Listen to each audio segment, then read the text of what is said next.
Okay, welcome to the stream, everybody. Sorry about the delay there. Temporarily was having some audio issues. I'm gonna go ahead and turn it down just a moment, or just a bit. I noticed that I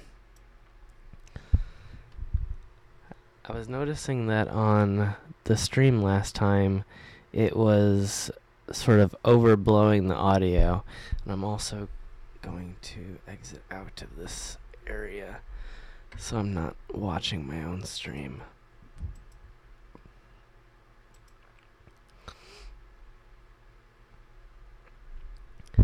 Alright, welcome everybody to the stream. Thank you all so much for joining us. Hey there, Jennifer. Hey there, J-E-H. I'm never sure exactly how to pronounce your name there. Hey there, Calais. Welcome to the live stream.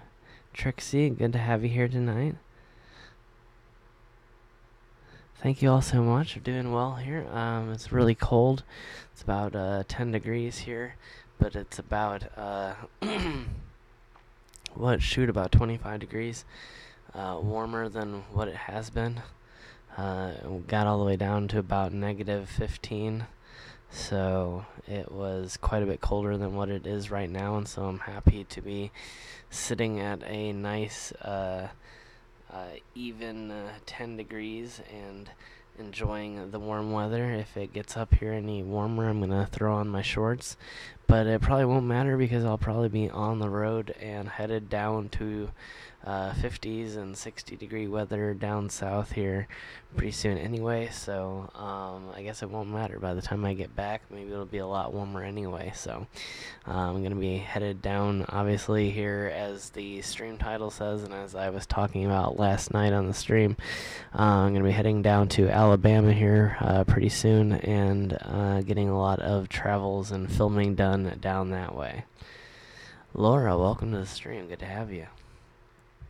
So yeah, it was a lot of planning and a lot of time, and a few different mishaps in terms of having to cancel plans to get together, and now we have finally come to the final moments before the official collaboration between the 539 Productions channel and Urban Ghost Urban Exploration, and so I'm looking forward to getting together with the guys and bringing all of you guys along with us. And again, anybody out there who is in this area, we apparently may be doing some sort of meetup, so if you're out there and you're wanting to come meet up with everybody and say hi,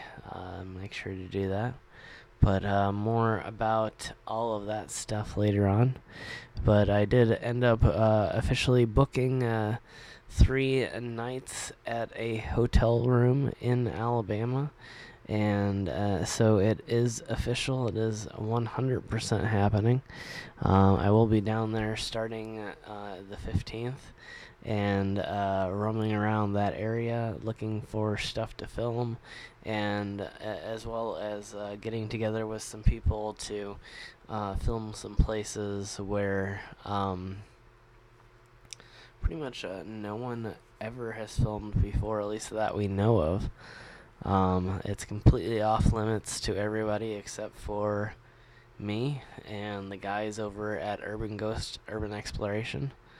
And so we're going to be meeting up with one of the friends of the 539 Productions and My Story or Mystery channel, and filming this location for the first time ever in history. An amazing home that was built over 100 years ago and is now abandoned, and has a lot of stories of hauntings and crazy things happening there. And so I'm looking forward to going down to Alabama and filming that location and many other locations in that area. So we're going to be in the sort of the central to eastern parts of Alabama. So we'll be filming there for approximately 3 to 4 days, something like that. So.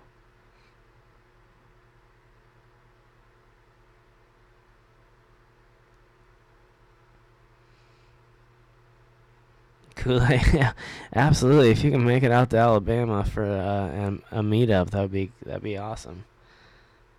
I imagine that would be quite the flight.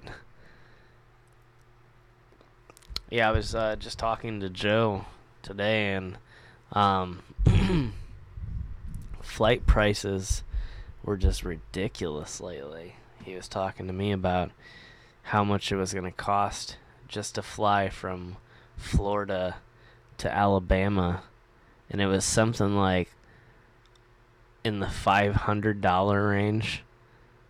And I was like, that's the most ridiculous thing I've ever heard in my life, because I've seen cheaper prices to fly from where I am all the way to Florida before. And so neither one of us could figure out why in the world the flight costs were so high right now, because, I mean, it was just almost 5 times the amount from what we were expecting to go the distance that Joe has to go from Florida to Alabama. I would expect somewhere in the $70 to $100 range for tickets, and it's like literally like 400 plus. So we were very confused, but we got it figured out. Got it all planned out. We got hotels, we've got everything ready to go, and so plans are concrete. We're going to be heading for Alabama and beginning to film on the 15th. Excuse me. So yeah, looking forward to it.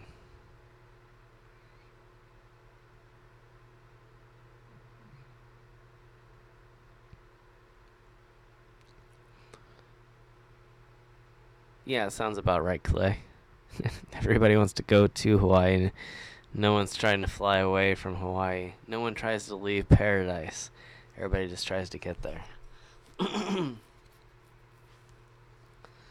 But oddly, when we were planning hotels, we noticed that even the difference between me and Joe, Joe being in Florida and me being up here in the Midwest, we noticed that the hotel prices were a lot different. As we were talking about, we were planning out the hotel, and we had picked the same hotel but in different cities, not knowing it. And so we were talking about it, and we finally figured out that we were in different cities, and then he got to the right city, and I thought that it was the wrong hotel because he kept giving me the wrong price. And I was like, no, that's not right. That's the wrong price. And I said, are you sure you're in the right city? And I said, are you in this city? And he said, yeah, I'm in that city. He said, that's the same. I said, right off of this road. And I gave him the exact road and address that it was. He said, yeah, that's the one. And it turned out that even us being in different states, the prices that were being advertised for hotel rooms were completely different, even for the same exact hotel. It was about, I think, $10 to $15 difference. Not anything too incredible, but yeah, pretty crazy though.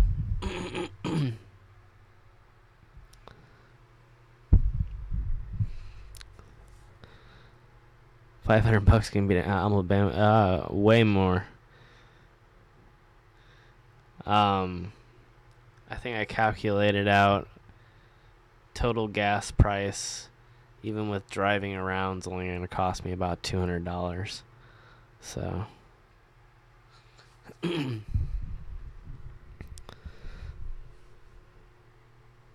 Yeah, it'll probably end up costing me more to have hotels and eat than anything else.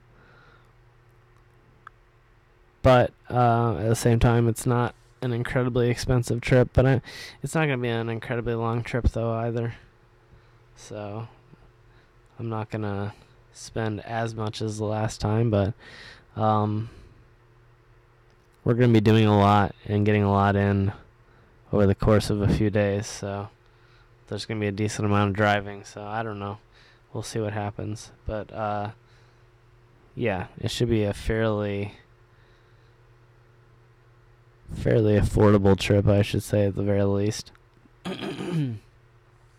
But yeah, looking real forward to it, and it's going to be a lot of fun. Going to be doing a lot of things, filming a lot of places. Been doing a little bit of planning, throwing a few ideas around to the guys in terms of different locations, and then we have the one or two locations pretty much that are a solid for sure thing, and then we're going to break out from there, and well, not break out in terms of like go our separate ways, but like we're going to just sort of freelance it from there. Not freelance is a bad word too. That's not at all what I'm trying to say.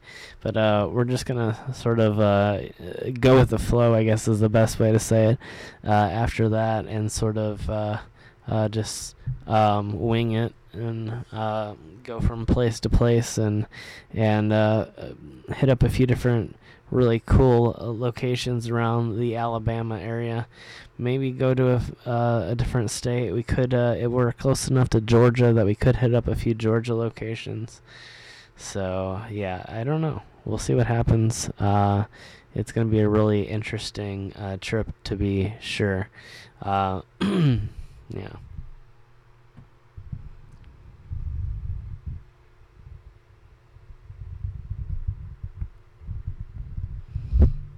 So yeah. Yeah, I'm looking for a lot of locations, a lot of episodes to come out of this trip. It's going to be a very lucrative trip in terms of filming opportunities.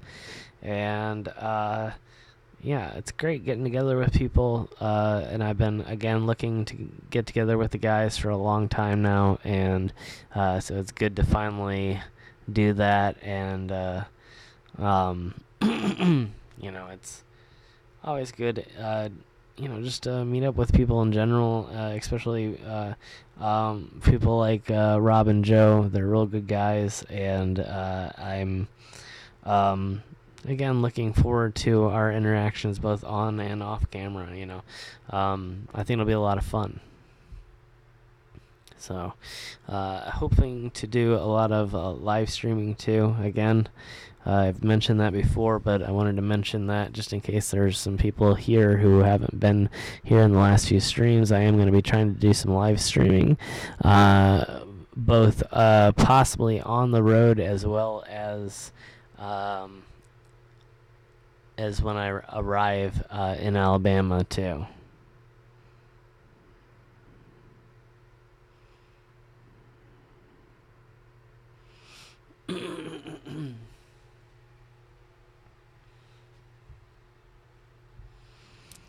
Thank you, Trixie. I appreciate that. Yeah, I think they'll be very interesting episodes. By the end of it, there should be quite a few different places that we get to explore. I'm sure that we'll be spending quite a bit of each day exploring and filming, and so we have 3 whole days to do that. And I think it'll be a lot of fun, and again, like I said, very lucrative in terms of all the different places that we get to, and I get to film.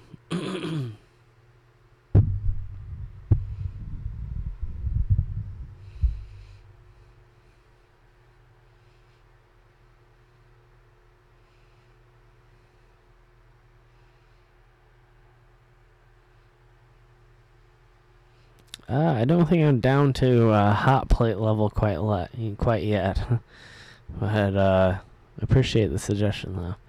But I think it'll be all right with just the hotels and potentially occasional fast food. But who knows what'll happen.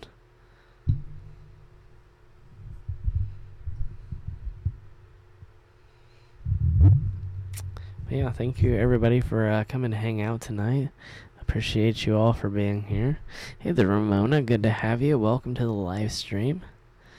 Glad you were able to make it.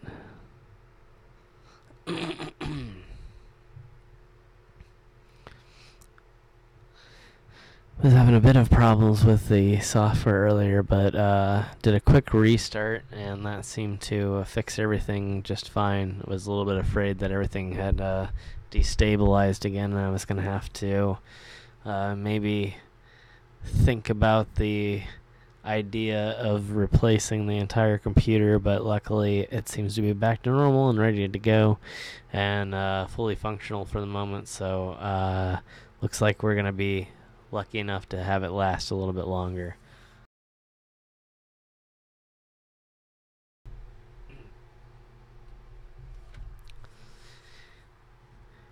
Tammy Mossholder, welcome to the live stream. Good to have you. Thanks for joining us here tonight. It is just after midnight here where I am. Might be still Friday night for some of you out there. But to those of you who have entered the new day, who have entered Saturday, welcome. And thanks for joining us here. But to those of you out there who are still waiting, a very happy Friday night to all of you.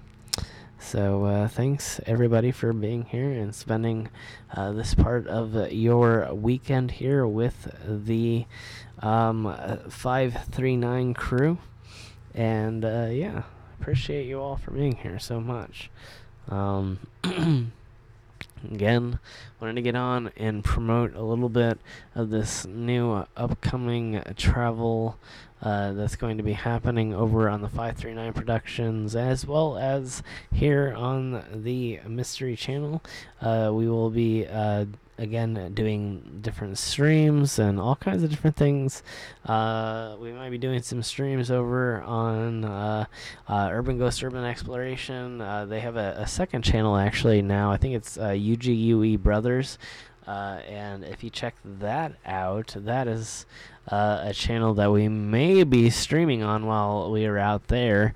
I'm not 100% sure exactly all what we're going to be doing. I'm going to obviously leave some of that up to the guys and to their discretion, because obviously those are their channels. But you never know, so be looking out for that. And again, if you haven't subscribed to some of these channels that I'm going to be working with, make sure you head over and subscribe. So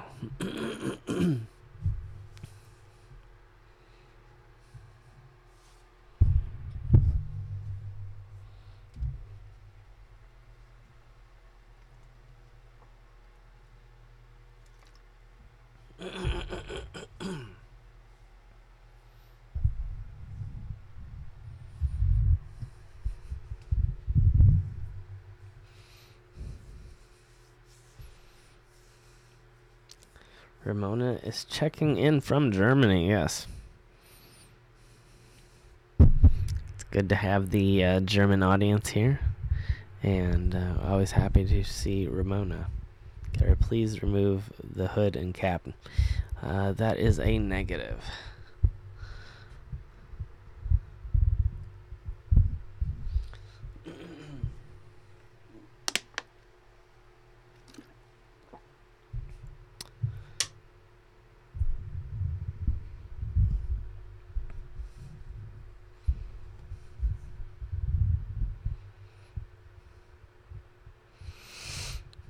So yeah, gonna be hitting a wide variety of different types of locations. Gonna be hitting a few abandoned locations. Gonna be hitting some graveyards. It's gonna be lots and lots of cool stuff coming from that area, and just a pretty neat area in general for urban exploration. And so I'm pretty excited to get down there and see what all we can find, what all we can film, and maybe see what we can find along the way as well. You never know.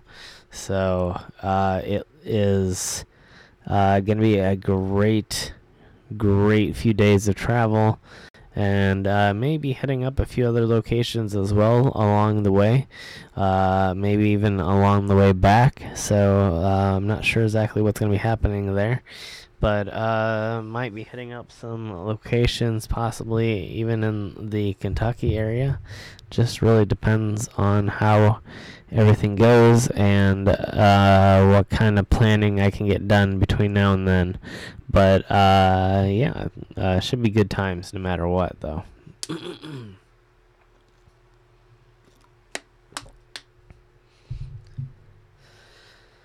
So yeah. And once again, if you happen to be checking out this channel for the first time and have never seen me before, make sure to check out the primary channel, 539 Productions, and that adventure travel series. And look forward to seeing you over there. And yeah, our adventures traveling throughout America now, really. We've been all over, from going down south to going way, way out west. And yeah, now we're going to be heading to yet another state that we've never headed to before, never been to before, never filmed in before, and that is Alabama. And so the journey continues, and I'm just looking to continue doing that trend for here on out, and keep going to places that we've never been before. And we will be also revisiting some places and revisiting some people that we've worked with before too. So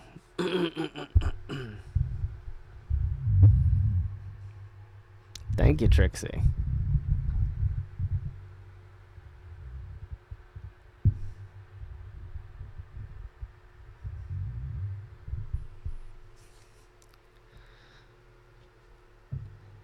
Yeah, as far as Fahrenheit, it's supposed to be up about 50 or 60 here about Monday, which is a lot hotter than it is right now, obviously, being about 10 degrees.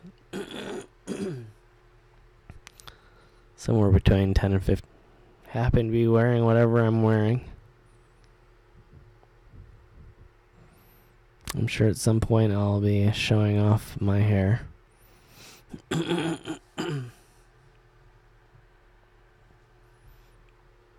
Yeah, I would love to make it up to Wisconsin. Yeah. It's one of those close by states that I haven't made it out to, and yeah, one of those things I need to rectify and get out and explore. You know, and oddly, I know a lot of people that have been to Wisconsin. I had some good friends that I think were both from Wisconsin and then moved to my area, but also continued to vacation and obviously visit family and whatnot in Wisconsin. So it's one of those places that I need to make it out to. So yeah, definitely, I'll be trying to make it out there here pretty soon.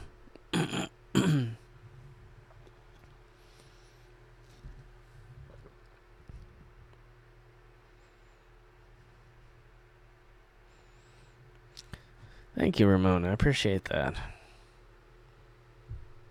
Yeah, of course. Yeah, if you enjoy the video, make sure you give it a thumbs up. Also, if you have any social media and you want to share the video on social media, make sure to do that. That does help us grow here and reach a new audience. And of course, the best advertisement of all is always word of mouth. Excuse me.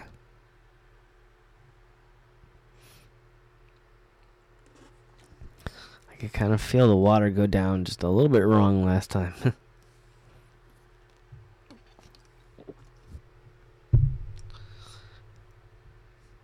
Yes, the thumbs up do let YouTube know that you enjoy the video and that you enjoy the live streams. And of course, the more interaction they see, whether it's chatting or thumbs up or shares or whatever it may be, the more interactions they see, the more they will also share it with the community.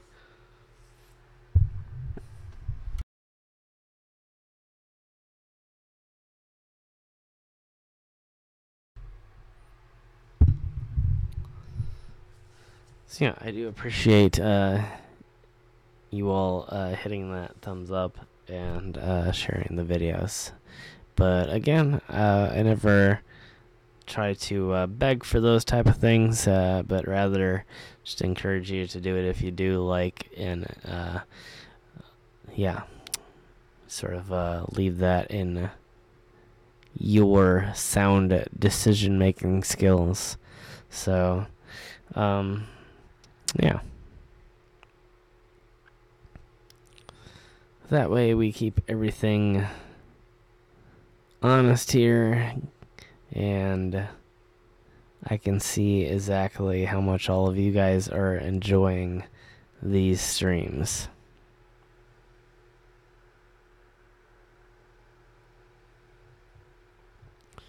What am I allergic to? I don't know exactly what all I'm allergic to. I've had a decent amount of allergies sort of develop in the last few years. I haven't really made it into the doctor to figure out. The best that I can figure out that is that it's some mixture of like dust and like possibly pollen. But I know for sure it must be some sort of dust allergy, because a lot of times when I sleep, and I sleep near like a pillow, which would naturally collect a certain amount of dust, it will flare up my allergies. So a lot of times during the night, I'll get really coughy and hacky and nasty. But I'm not sure exactly, because I've never really been tested.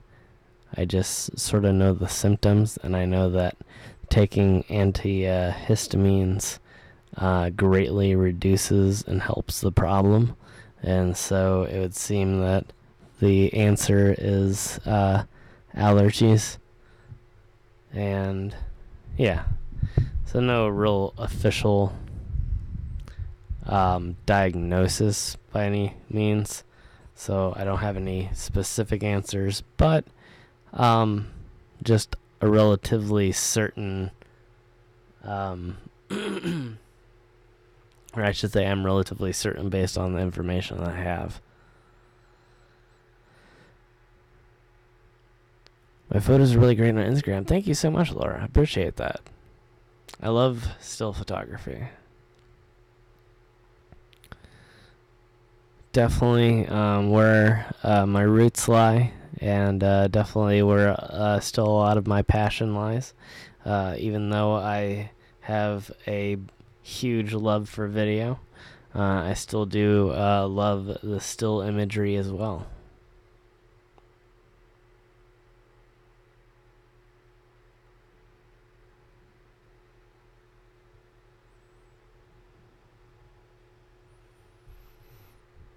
Kind of camera? I use several cameras now. I have a Canon G7X. I have a Canon M50. I have a GoPro, and I also use my iPhone from time to time. So yeah, I use a variety of different cameras now. Just depends on the situation.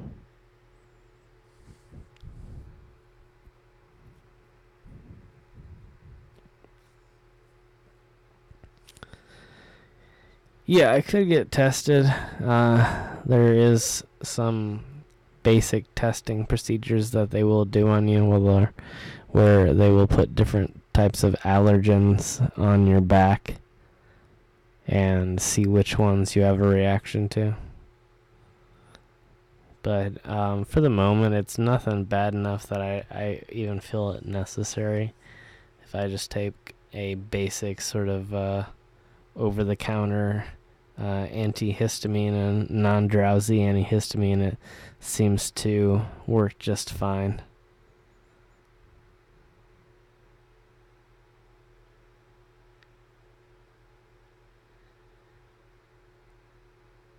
Did I tweet I'd be on the last couple of nights? Yeah, I've been tweeting out. I'm not sure exactly how long before I tweeted out, but I have been trying to share it when I do go live. I definitely have a gift. Thank you so much, Laura. I appreciate that. Yeah. Um, I try real hard. It's something that I've been working on since I've been fairly young in terms of photography and imagery. And so, yeah, I'm just glad after all these years I'm able to share my art with everybody, and that it brings some entertainment and joy to everybody.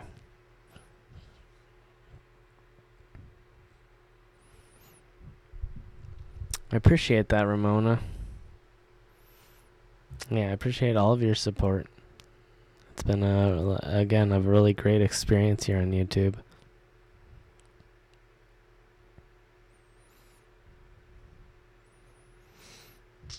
Yeah, I have a bunch of different pillows. I probably have some feather pillows. I really don't know. I have memory foam pillows. I don't even know what all of them are made of, to be honest. So, yeah, I should probably check. That'd be a pretty good idea to look into there. So maybe that is somewhat of the cause. So I don't know. That's a good idea, though. Thank you. Thank you, Ramona. I'm glad I found all of you guys. It's been a lot of fun, and definitely a lot of fun over here on the second channel, coming and hanging out with everybody, and spending these late nights just talking about things and talking about the process of creating these films, and the process of being a YouTuber in general, and what goes into the background, and just hanging out and talking about different subjects in general with everybody. So it is something that I really do enjoy. So thank you very much as well, and I'm very glad that I have gotten in touch with each and every one of you out there.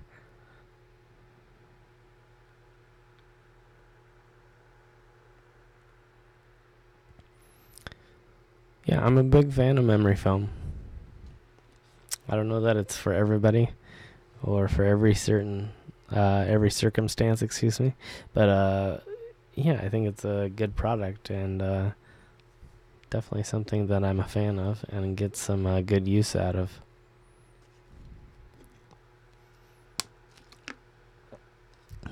I hope that plastic is not annoying in terms of the sounds that it's making. I can see it spike whenever I slightly compress the bottle, so my apologies if it's getting a little bit annoying. I should probably not drink as much water out of bottles anyway.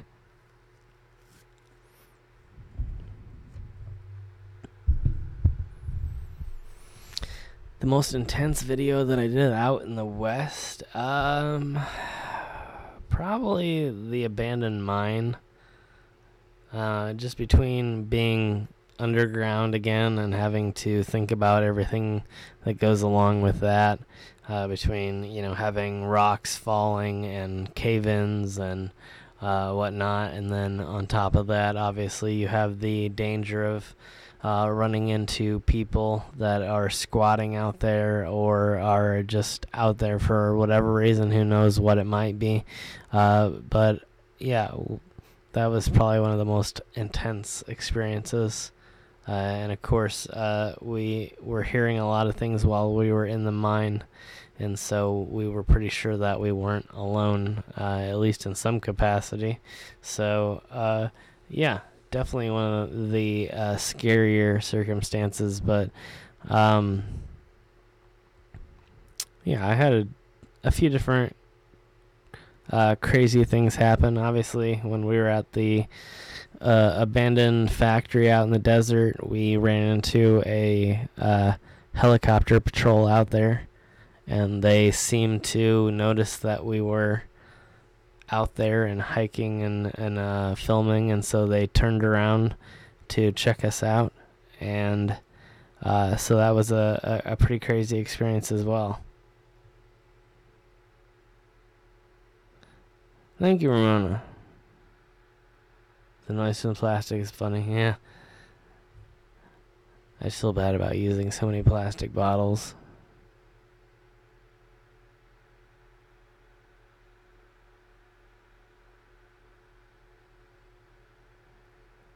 Oh, and yeah, when Xavier gave me the rod and it kept pointing behind us to say that there was potentially something moving behind us or existing behind us in some capacity. And yeah, that was pretty crazy. So definitely made me a little paranoid, a little scary. And yeah.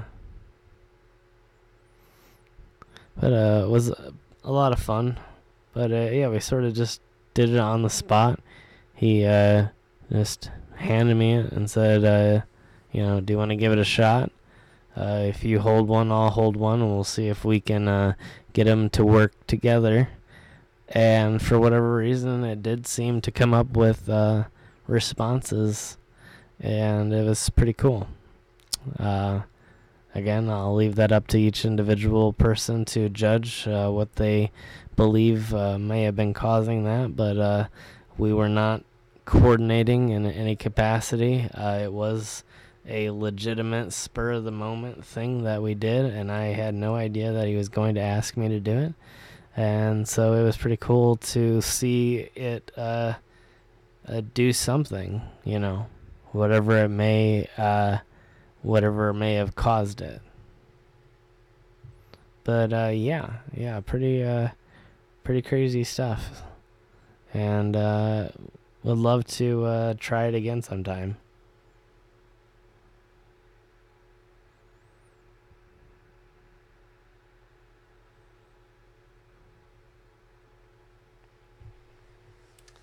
Yeah, it was definitely a crazy place, and Xavier is one of those people. He's a real skeptical guy in terms of making sure that what he sees is legit, and what he sees isn't caused by, at least to the best of his knowledge, caused by any people. And we were in a place that had a lot of weird things happening, including some of the dolls. I think I put it in the video where he told the story of how the doll sort of just, or one of the dolls that I filmed sort of just fell out of one of the holes in the wall the first time that they were there. And they have no idea how it got there. They have no idea why it came through this hole in the wall. Was it paranormal? It may have been. It may not have been. Who knows? But it would have been kind of strange just to have some random person that was just sitting there in the back of this mine tunnel on the other side of this hole, which would have been some other part of the mine potentially, and had just been waiting there to drop this doll through the hole. So either way, it's really strange. So who knows? I don't know what the answer is, but I just know that it's incredibly weird. And yeah, so who knows? Maybe we'll have some more stuff happen like that while we're here down in Alabama.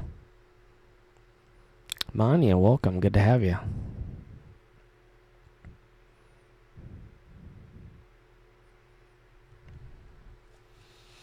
Yeah, many thanks to everybody who's tuned in to the live stream tonight. Thanks for being here.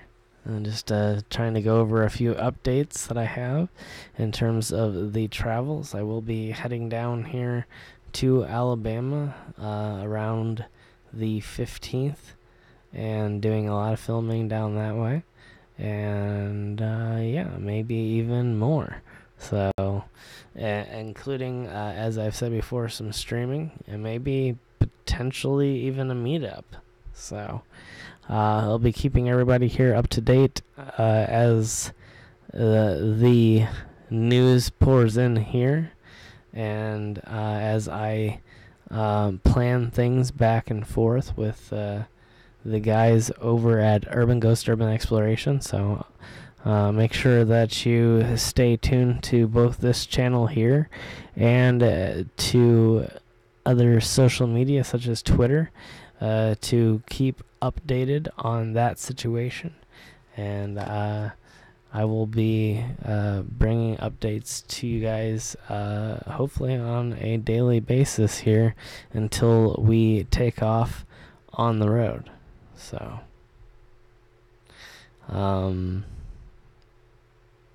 yeah. Which again, like I said, will be slightly before the 15th, probably around the 14th.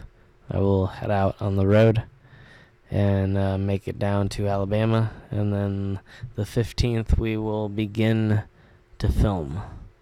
And yeah, so again, look for all kinds of content, including streaming while we're on the road. So I don't know what all we'll be doing, but we'll be having a lot of fun though. Just sort of hanging out and filming during the days and nights, but at the same time I'm sure we'll have time to just sort of hang out and be friends as well. So maybe we'll bring some of those moments to you guys, and maybe we'll do some just streaming of some real, or I shouldn't say real, but regular life type situations, and maybe just do some streams sort of like this, where we just sort of hang out and answer questions and whatnot. So, and possibly even here over the next few days, we may be doing some streams together remotely before we actually get together in person. So be looking for that out there as well, and that would be via probably their channel, the Urban Ghost Urban Exploration channel, or their vlog channel, again, which is UGUE Brothers, and we'll probably go live over there and talk about our upcoming explorations and plans, but I'm not 100% sure on what's all going on in that capacity yet, so I will update you all when I have more news on that. But yeah, if anybody had any questions, any suggestions, anything at all, let me know, and I will try and address that. But other than that, that is really the gist of the updates that I have for the moment, and I will be bringing more to you as time progresses, but again, it shouldn't change a whole lot.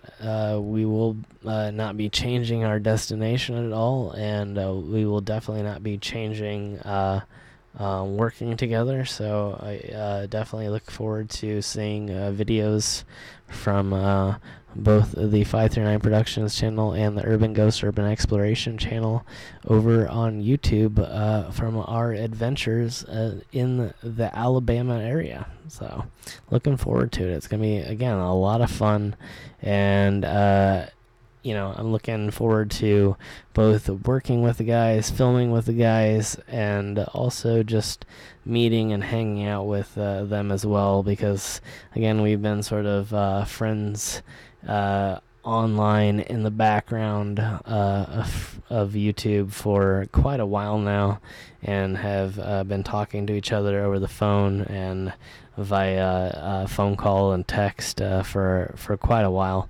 So it's somebody that both Joe and Rob that I've gotten to know pretty well, and really looking forward to finally meeting up with them and being able to just hang out in general. So yeah, gonna be a great trip in so many different facets.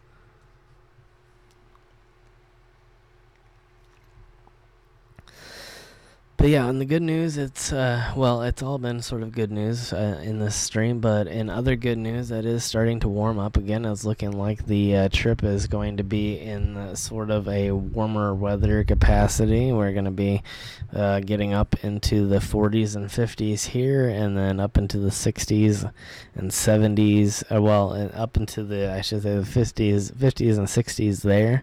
So it should be pretty nice. And yeah, Gonna be a nice break from the snow and winter weather up here in the northern states.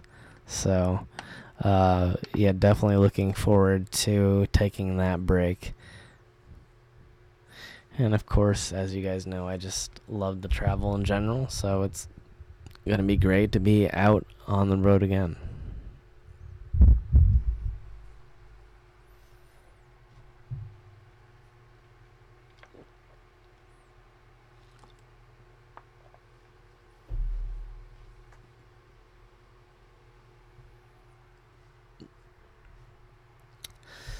So yeah,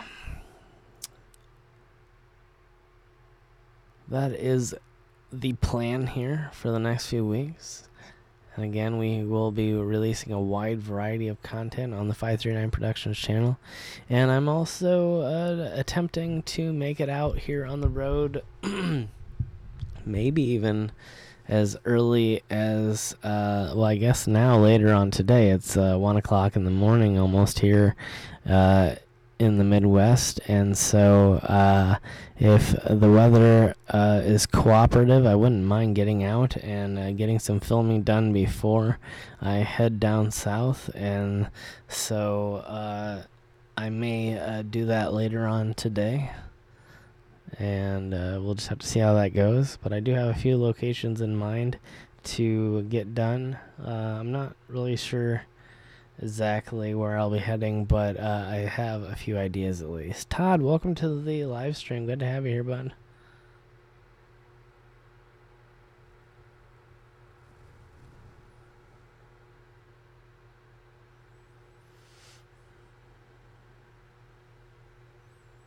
Did I already get a duffel bag packed? I'm assuming you mean like clothing. I already got a decent amount of clothes packed for the trip, yes. I don't have a duffel bag, but I do have a bag that I have partially packed, at least at this point. Jaretta, hi there, good to have you.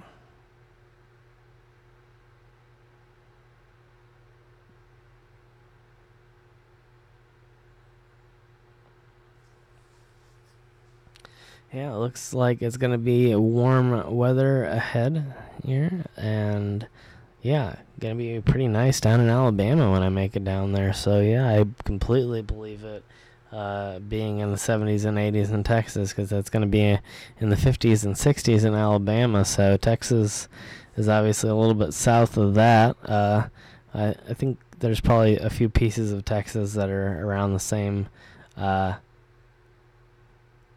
level north as Alabama, but yeah, I would say the vast majority of Texas is south of Alabama, and probably would be definitely up there. So it's gonna be crazy.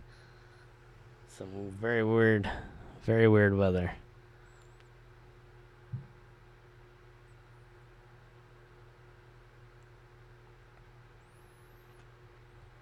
Yeah, I've been getting some very low temperatures here in the Midwest. Negative 29 out where you are has been in the negative 50s and 60s in the Chicago area, and in the negative 10 to 15 area around here too.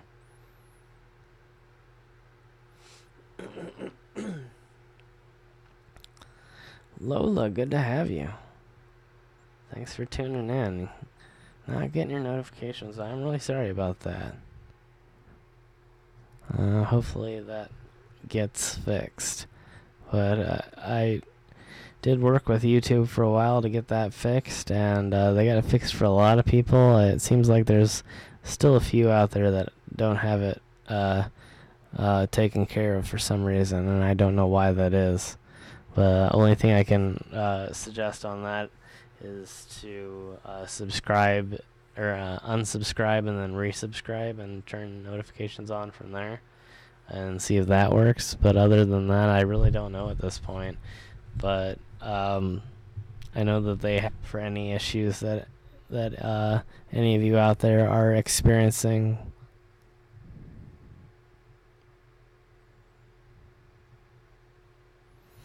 But yeah.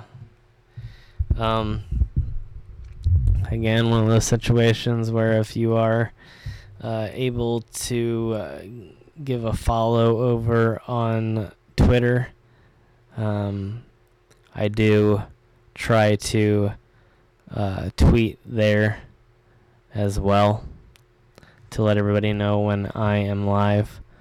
And I've been doing a little bit better of a job of that recently. So if you have a Twitter account and follow me over there at Matt Isaac, then you can get updates over there, not only for this channel and the live streams, but also for the new episodes over on 539 Productions. So, again, I know not everybody out there has Twitter, not everybody likes Twitter, but I will go ahead and send out my link at the very least. Whether or not any of you choose to follow it is up to you guys, but I will at least share that if you guys want to join in on the daily conversation or receive those updates over there. And yeah, but it is a pretty cool service. It's just a text-based sort of notification service where you can send out messages with a max of, I think, 240 characters now. And yeah, so you follow certain people and you receive any notifications from those people in your feed, usually around the time that it happens. Sometimes that's not always the case anymore, but that's usually the case at the very least. So if you have never checked out Twitter before, make sure to check it out at the very least. And you don't necessarily need an account to check up on Twitter. You can just go over to twitter.com/MattIsaac and check out the recent tweets over there. So you don't necessarily have to have an account. It's not protected in any way. So I mean, you can, but I don't have my account protected in any way, so anybody can sort of look at it whether they're a member of Twitter or not. So but this here is my link there, and so if anybody wants to take a look, make sure that you click on that. And you might, I don't know if that actually showed up as a link or not. You might have to copy and paste it into a browser, but again, it is a free service to sign up for. It is free to look at without any sort of sign up or account, if that's the way you choose to do it as well. But we'd love to have all of you out there as part of the conversation, and it is a great way to talk with all of you guys on a more daily basis, especially for some of you out there looking for updates, like I said, to the upcoming episodes and upcoming stream. So make sure you check out that and check me out over there. And I also tweet out different types of content like photos.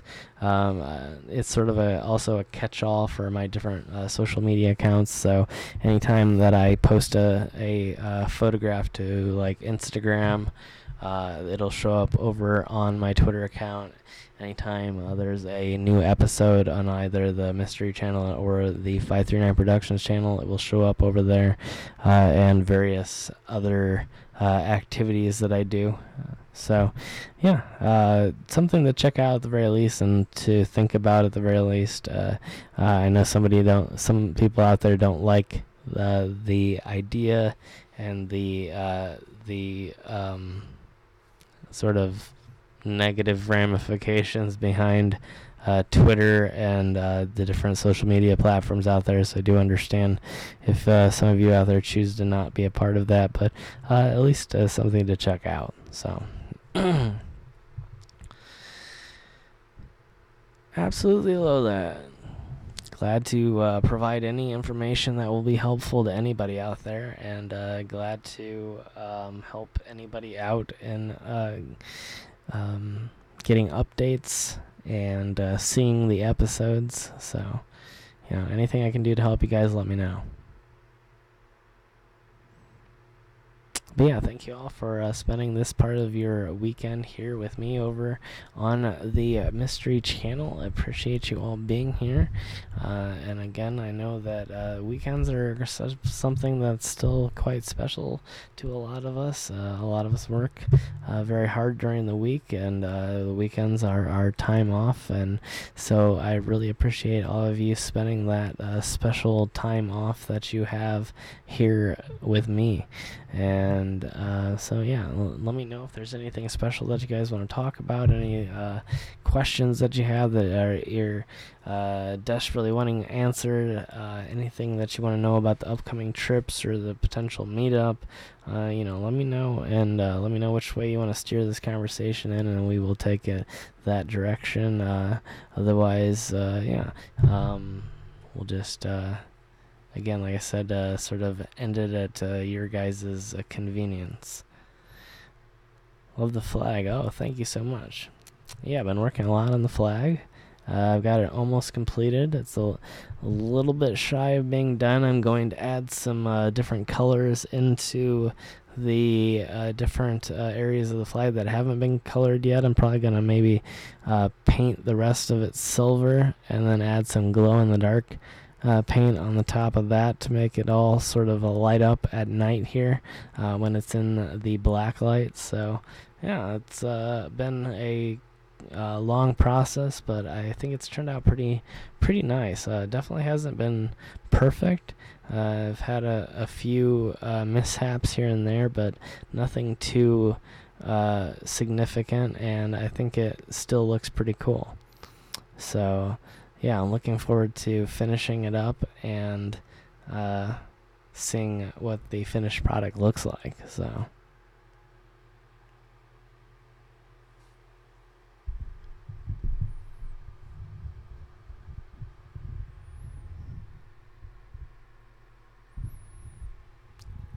Gargamel for brewing magical potion. I have no idea what that means. I do remember you mentioning it.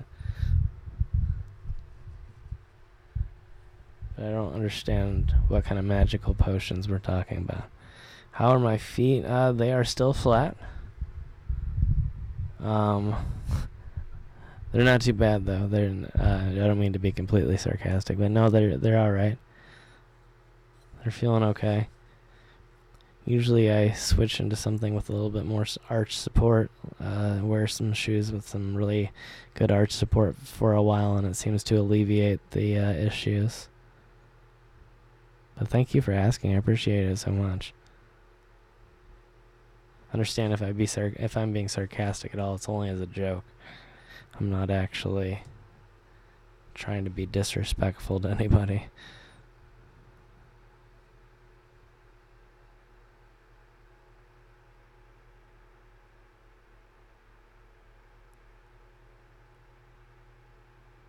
Found a black and white photo with head of online marketing. It was of me? I don't remember ever holding a position of head of online marketing. It's possible. If you... I don't know. I do remember taking black and white photos for a business that I did. I don't remember being mentioned as head of online marketing, though. It's possible. Maybe it was just one of the... I don't know. I'm trying to think what it would be, but... there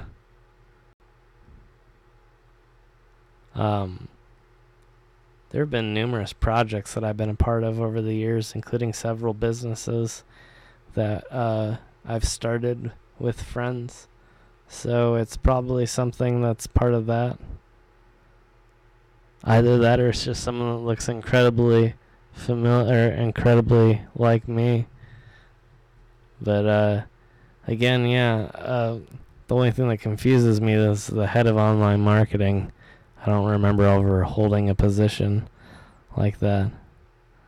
But again, it might just have been a random site that misstated my position somewhere.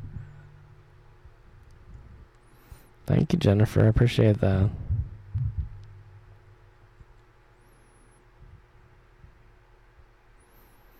Birkenstocks helps with arches. I'll have to look into that. Yeah, I forgot about that company. Thank you, Francisca. Yeah, I like being sarcastic every once in a while. Yeah, for sure. Send me an email. Yeah, and again, the only thing that confuses me is the title, the online marketing title. I don't know what that would be, but there's a potential few companies that I helped start years and years ago that it may be a part of, but I'm the only thing, again, I'm sorry I'm acting so confused. I'm just it's the title that's confusing me, because again, I've never heard the head of online marketing. I don't remember that at all. Like, I remember a lot of titles that I've had over the years, but head of online marketing, even in the businesses that I was starting, I did online marketing in the positions that I was fulfilling at those businesses, but my position was never known as head of online marketing. So I don't know, maybe that's interesting. I don't know. I'd love to see it. Yeah, go ahead and email me, and I will check that out. That's interesting. But I do remember some black and white photos. But I'm trying to figure out why I would have gotten listed as the head of online marketing there. Other than maybe just a mistake. Maybe it might have been a profile that was done by another site on our business. Or potentially just a mistake made by somebody else at the business that I didn't know about. I don't know.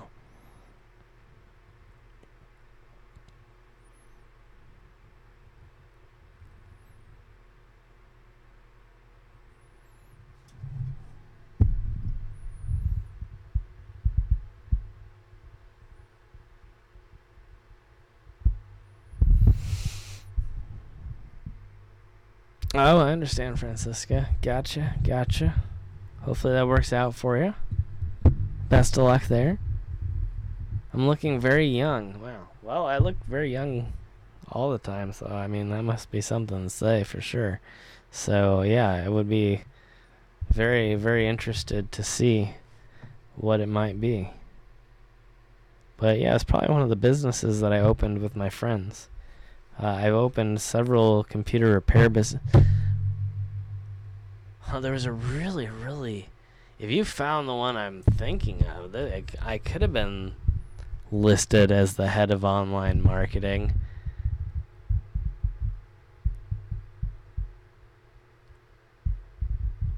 If it's the business I'm thinking of, I'd be surprised that you even found it if you did. Because there were several businesses that I opened with several different people. One of them being the guy that I got, or the person that never appeared on video, but I stayed at their apartment while I was in California.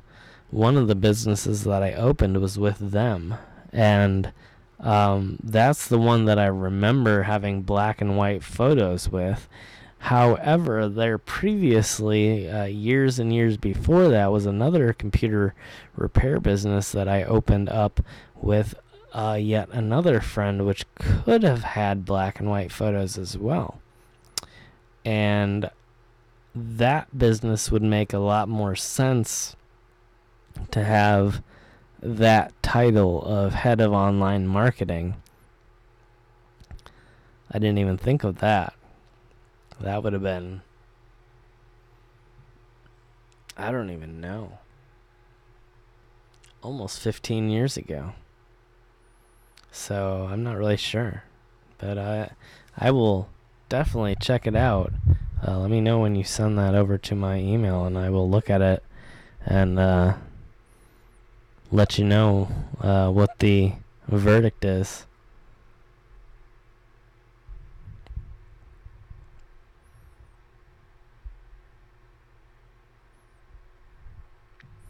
Asthma since you were a teenager. No, that's no fun either. Yeah, I've just had the foot problems and then whatever the knee problems are. but those might be from the foot problems. And then, of course, my allergies. What started my interest in vlogging? It was more, I guess, to me, it was never, I guess, specifically about vlogging. It was about creating a travel series for the 539 Productions, which, I mean, may be what you're talking about in general, but I had always, for many, many years, done urban exploration off camera, and I was just sort of looking for something brand new to try, something completely outside of the box that I hadn't got involved in before, something that I could potentially have even a business opportunity in. And I started watching YouTube and started seeing these people doing urban exploration videos, and I realized that I had done it long before YouTube and had a lot of experience in it and knew what I was doing. And so I thought, maybe that would be a great area to get involved in YouTube for the first time in. And I shouldn't say that, because it wasn't actually the first time I hadn't been involved in YouTube. I had done YouTube many, many years previously. I had released a few car videos here and there. And so there's a few things here and there out there that are really old of mine, but in terms of actual vlogging, it was just sort of a curiosity that I had when I was looking for a change in career and looking for just a change in my life in general. And so I decided to give it a shot. And ever since, I've been trying to sort of carve out this community here and create a unique platform that hopefully is not seen anywhere else on YouTube. So that's sort of the story behind that. But yeah.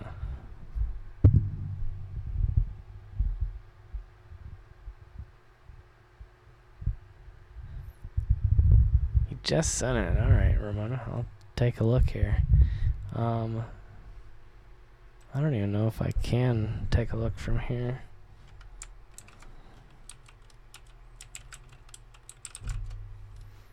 I'll see if it'll let me. So I don't know what. Well, I guess I am technically logged into the right account. Sort of.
It's interesting.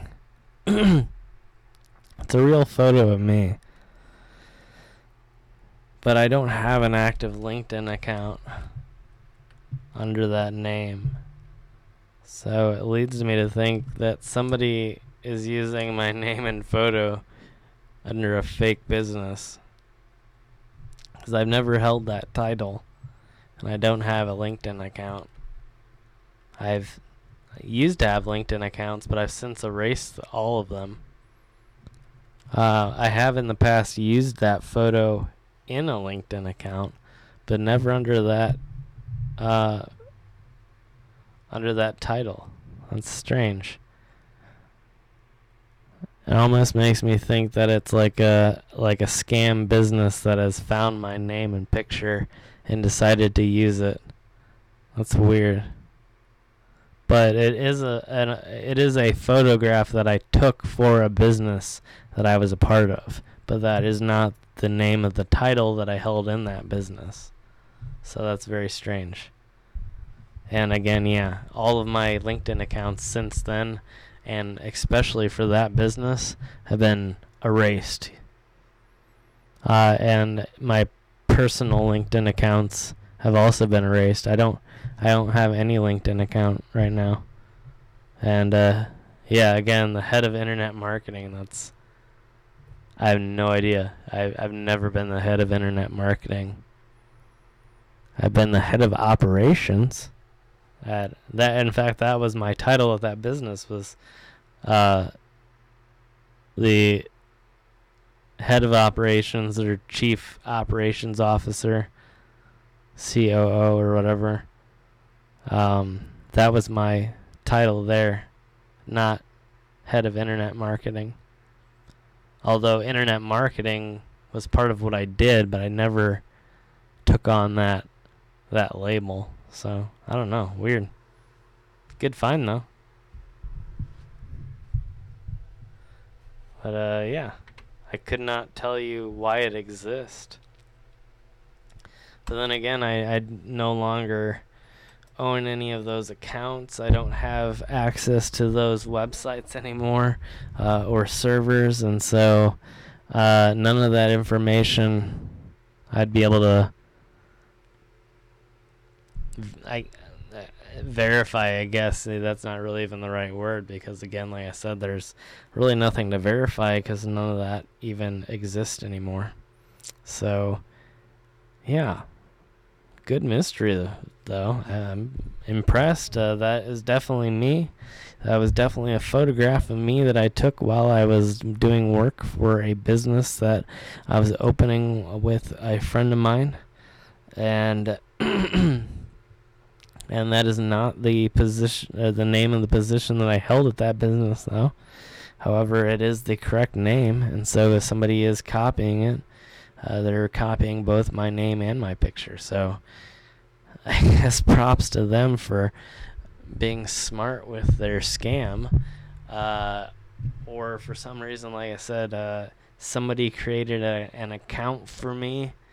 Because of the way we operated, it's possible that somebody thought that they were doing or putting in some extra effort and started a business LinkedIn account that I didn't know about and never told me about it. And then when the business closed, it just sat there.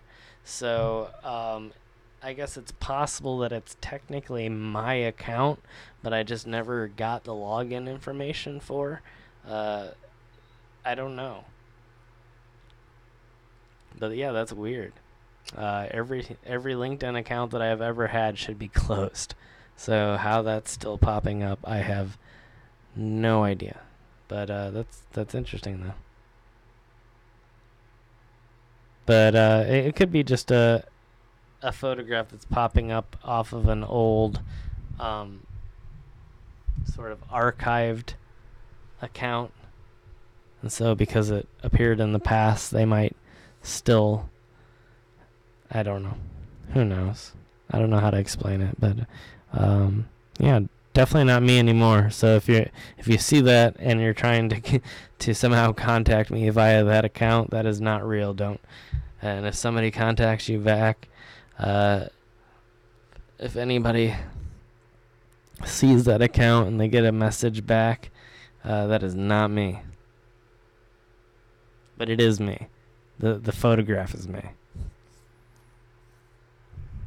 But yeah, thank you for letting me know. I'm gonna have to actually look into that, because I actually thought I did a very good job of deleting a lot of my old accounts that were no longer necessary, and yeah, that's a little confusing. I don't know why that's there. Especially with that name. That's what's really getting me, is the name. The head of marketing, the internet marketing or whatever. That is not what I was. even though that was part of my description. So weirdly, it's kind of accurate, but at the same time, completely inaccurate. So, yeah. But I'm glad you found that too. Yeah, that's really cool. It definitely, if you can, send me, if it's not too much trouble, send me the link too, because I see a link here, but it looks like it's to something. I'm not going to say it, but it looks like it's to one of your personal accounts possibly. So that's why I'm not going to say it out loud here. But if it feels like the link might be to your personal account, I don't know why it included it, or maybe you might have included it in the title of the email. I don't know, but it's saying this link, and I'm not going to say it. But if you can send me the specific link to the LinkedIn account, but it doesn't really matter either way, because again, it's probably just fake. But yeah, I guess even if it is my account for some reason, there's no way I'm going to be able to find the password and log into it, because I no longer have contact with the person that would have created it, which was our other friend Bobby. And I don't know, he's gone off and opened up other businesses since then, and I haven't heard from him, so I don't really know.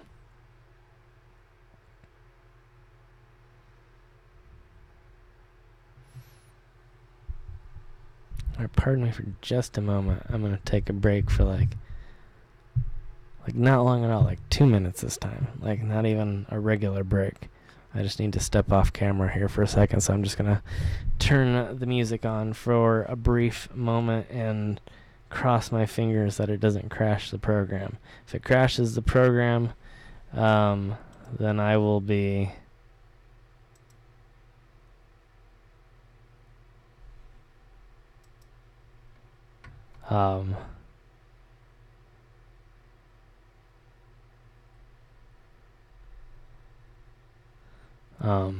yeah, sorry. I was checking out my browser here for a second. But yeah, if it crashes the program, I'll be starting a new live session here shortly.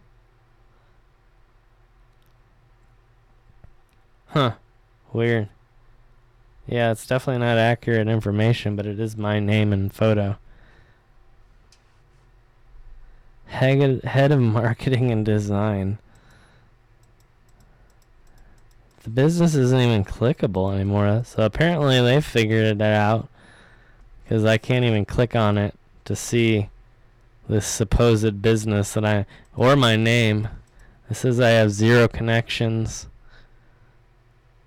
It says information technology, and that's technically accurate. Company website. Let's see what happens. Nothing there. So that doesn't work. So yeah. So it's partially accurate, but not really accurate. I don't know what that's kind of disturbing. But yeah, nothing is clickable. I can't actually look at the actual business. So apparently they figured it out that it wasn't the real thing and closed it off. View my full profile. Nope, nothing there either. I would hope that there's no full profile, because I know it doesn't exist. And I know it wouldn't have that photograph anymore. Huh. Interesting. Thank you at the very least. I appreciate sending that over. Glad I got to look at it. But yeah, a little confused. Might not be completely not legit. Might just be sort of a mix-up. I don't really know. I don't know exactly how LinkedIn... It's been a long time since I've used LinkedIn, so I don't know exactly how it works. Maybe they sort of... I don't know. Maybe they made a mistake. I have no idea. Laura, thank you for joining us so much. Appreciate it. Yeah, you have a great night. We'll hopefully see you here in the next stream. Alright, I will see you all in like 2 minutes. Give me like 2 minutes here. I just need to step off frame. Sort of gather myself for a second. Stretch here.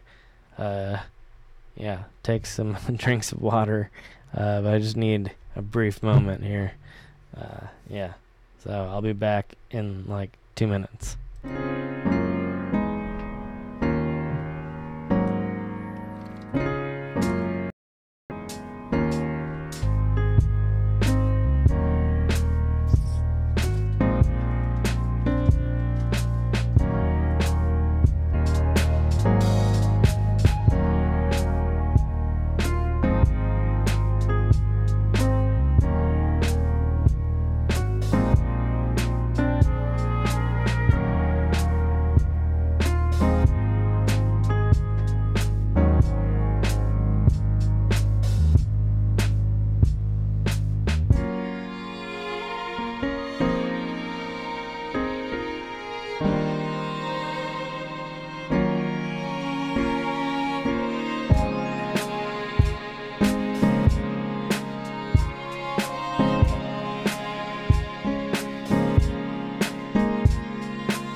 Okay, we are back. Thanks everybody for giving me that brief moment to take a quick break.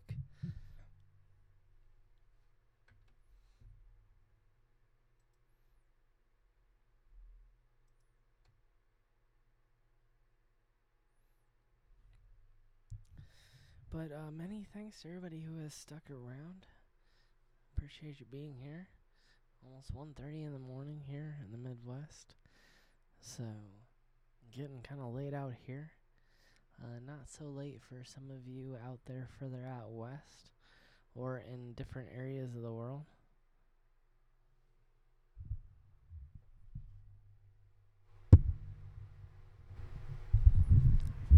Maybe that's better. There we go. I don't know what happened with the volume there. But, well, yeah, it's getting a little bit late here.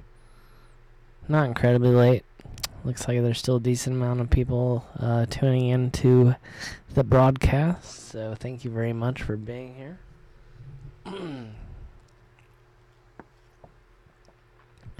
Yeah, I don't know why it was that picky.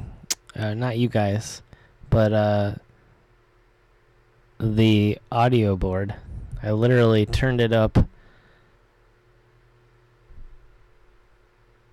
Like, I don't even know how to, like, maybe like a few millimeters, like just barely turned it, and then all of a sudden it shot up. I don't know if it was a glitch or what exactly happened, but it was already turned up, I would say about 80% of the way. And so I just turned it up like maybe an extra 10%. It's sitting right now about at 90% volume. So, very strange. Just a whole night full of strange events.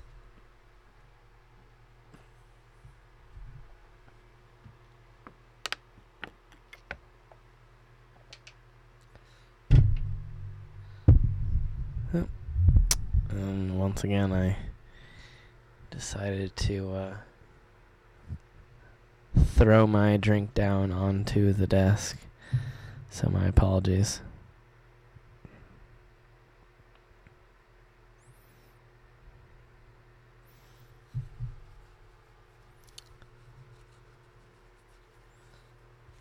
Your dentist plays instrumental versions of Beatles and Bee Gees songs. That's crazy.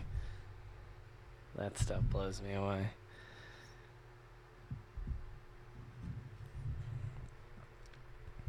It's like listening to elevator music of your favorite rock and roll or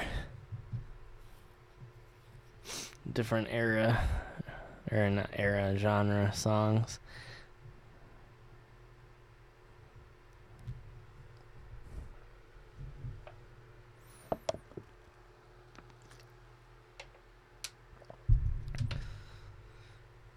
But it's kind of funny.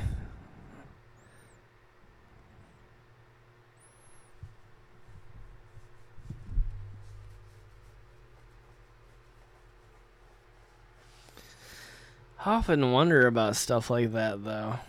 You know, because there's a certain amount of royalties that have to be paid out. So it's interesting to see with people doing covers like that, instrumental covers. I would love to know the payout structure. Crystal Now, hey there, how you doing? Welcome to the live stream. Good to have you. Thanks for joining us here. It's getting pretty late, so I appreciate everybody being here, and those of you that are still coming in to join us. So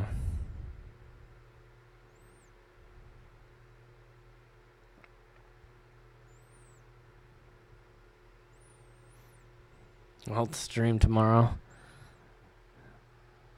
Yeah, maybe. I'll definitely try to be on again. I'm going to be trying to stream as often as possible between now and leaving on the trip, so we'll see what happens. Maybe so. Might be doing it. You never know.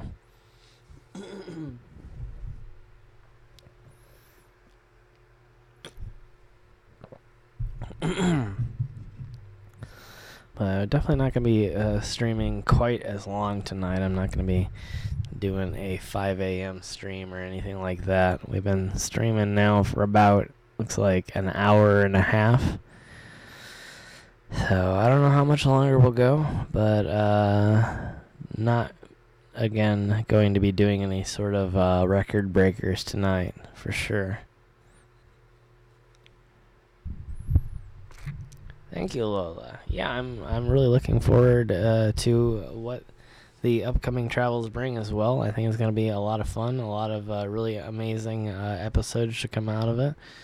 and some really incredible locations. So I think it's going to be real great for both my side of it, creating and editing the episodes, as well as, for you guys watching. So, yeah.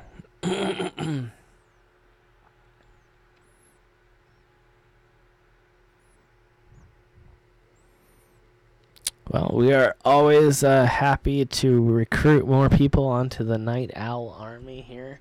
Always been a person that's loved the late night hours. And as I've said in the past a few times, if anybody's caught some of the early streams here on this channel, I used to do the car clubs, and so that's one of the first places that I got my love for staying up late nights and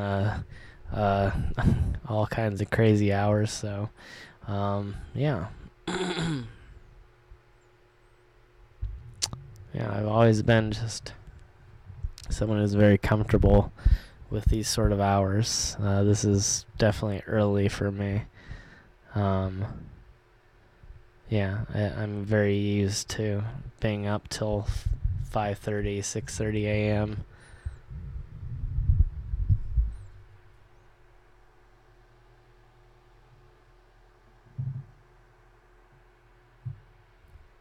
Yeah, good to have you, Ramona. You know how I can stand for so long? Lots of practice. It sort of comes with the job, comes with the territory now. With 539 Productions, I've walked so many miles that just the standing here is actually fairly easy now. I'm used to walking, 5-6 miles sometimes. Sometimes even a lot more for these episodes. So it's not too bad to stand on my feet for 4 or 5 hours straight. But I like it though. It's a lot better than sitting. I feel like I end up feeling worse if I've sat down for 4 or 5 hours straight than if I've stood here for that long.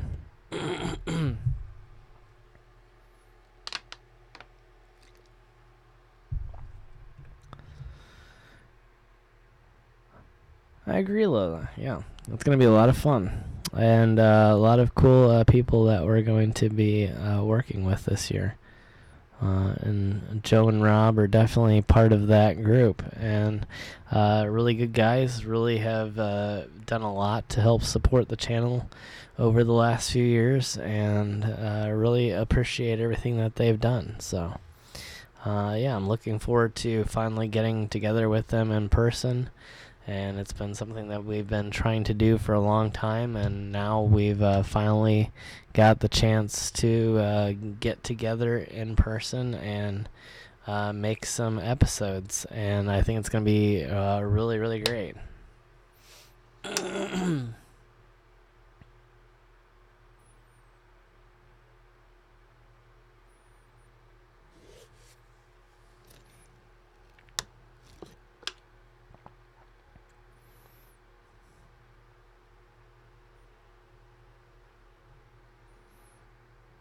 I can move better his way, as I explained last. I'm not. Maybe I'm confused. Is exactly the meaning of that. If you're talking about the trip and the weather, maybe, then yes.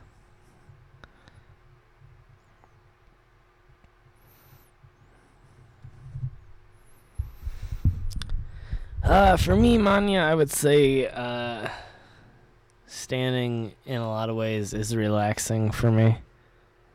If I'm standing, it's only because I want to. Like, especially with this desk, being able to just go up and down on a whim, all I have to do is hit the button and I can stand it up and hit the other button and sit it back down. And actually it's kind of sort of in the middle right now. There it is. Now it's standing up all the way. But, yeah. Generally, if it's up, it's because I want it this way. If I set it down, or if I want to set it down, I'll set it down and put the camera on a tripod and stream that way.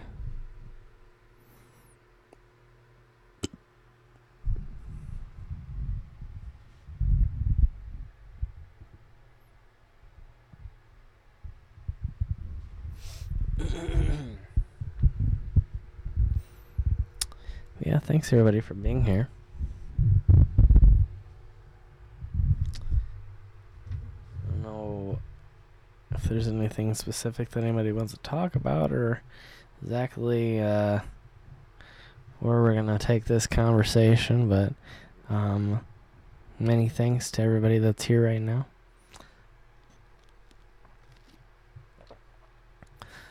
Again, to sort of recap, going down to Alabama in almost exactly 2 weeks. Going to be meeting up with Urban Ghost, Urban Exploration, and doing a lot of cool collaborations down there. So, to anybody just now tuning in, if you're wondering what's going on and why we're on here tonight, that is exactly what's happening.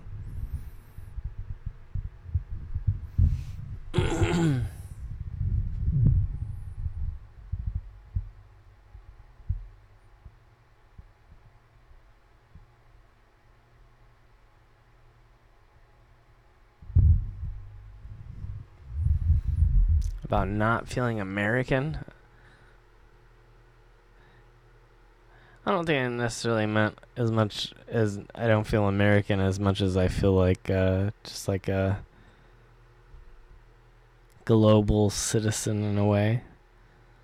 So it's not necessarily an anti-American feeling, but rather an international feeling of sort of brotherhood with, with everybody, with humans in general, to be part of the human race, and not necessarily meant to be anti-American in any way. How did I come up with the name 539 Productions? That's a long story. There is a video, I believe. There might be one on each channel. I don't even really know anymore.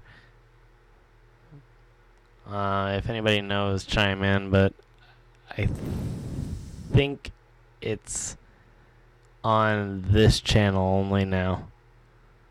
There might be still a video on 539 Productions, but I can't remember. But there is a video explaining the entire process. But it's sort of, in a sense, a old 90s hackers term that just essentially means elite productions.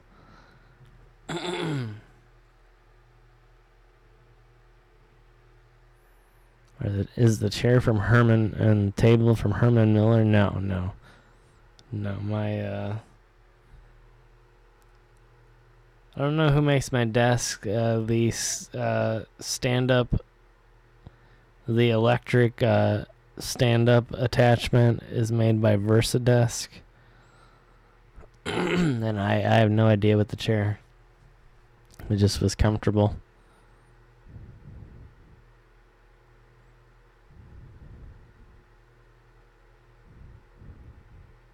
Is able to get the car overhauled and prepped for trial. It's prepped. I haven't had to overhaul it in any way, thankfully. But yeah, it is ready to go.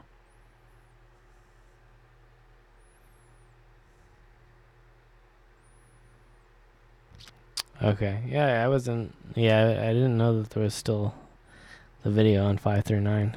But yeah, if you saw it a few days ago, then it's definitely still there. It's gonna take me about 10 hours to get where I'm going.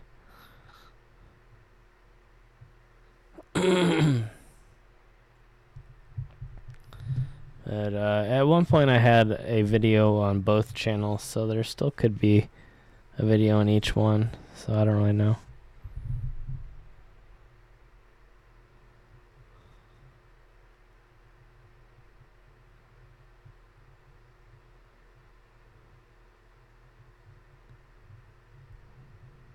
Yeah, so 539 is base 16, and we count in base 10.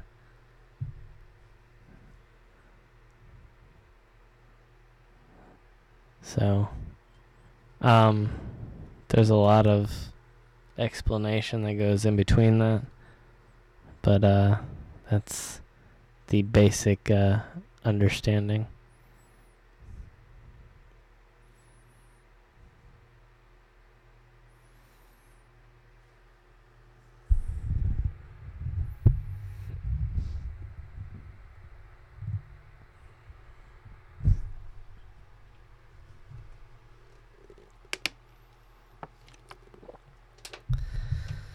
Yeah, I've been doing a little bit of a clearing recently.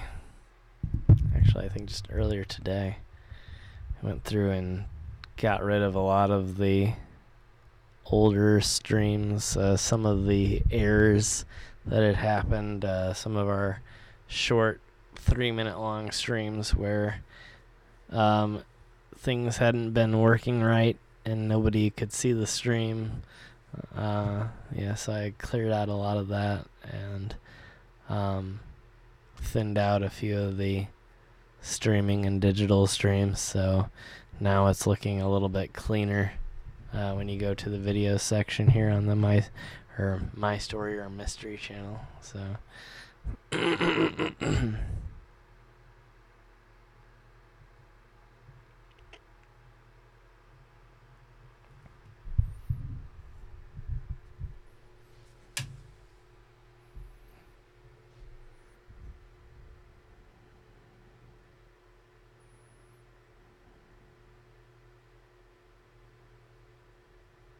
no worries, Todd. Yeah, maybe that could be some of it. I wouldn't necessarily say that's all of it, to say, I'm necessarily worried about the whole Big Brother or nanny government or whatever, but at the same time, I'm just sort of also trying to, at this part of my life, be a bigger part of the global community, if that makes sense. Not necessarily worried about the government spying on me. I'm almost assured that they are. Probably all of us. But no, just more of a, just being a part of the global community and, part of the world.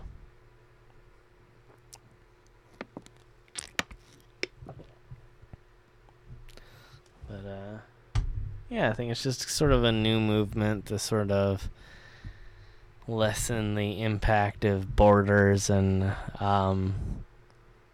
the impact that has on society in general and our different cultures in between countries. And I think there's a big movement, today to reach out and share with one another and to learn from one another, and that's what that sort of talk is about.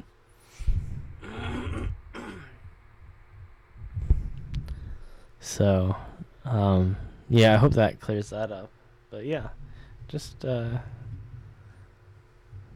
different sort of way of looking at the world,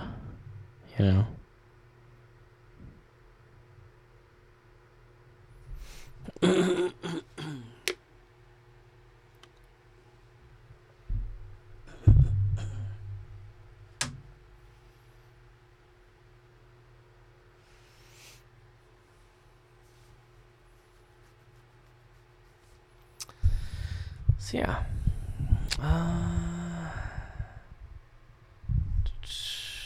It's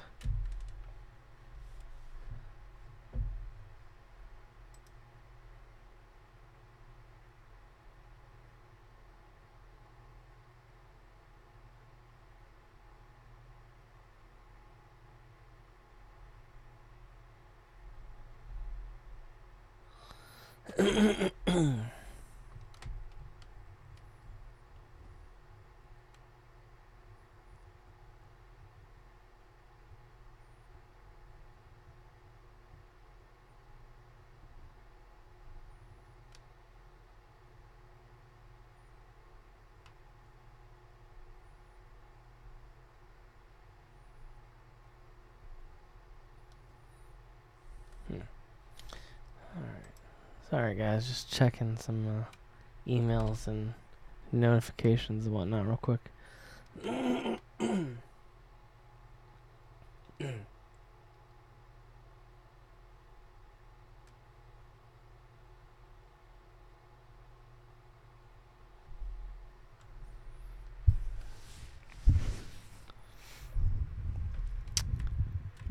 I agree, Ramona. Yeah, it's been a long time since World War II, and I think,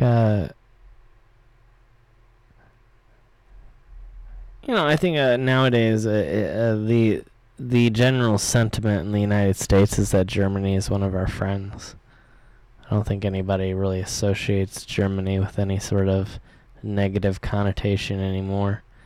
Only, I think we sort of leave that at the World War II table, in a lot of ways. Generally now, especially when the media is talking, Germany is always usually referred to in a positive light.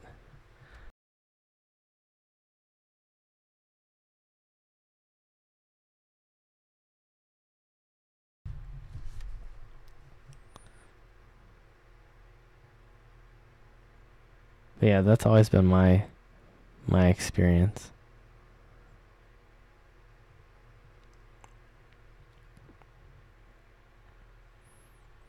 Hey there, Ian. Good to have you.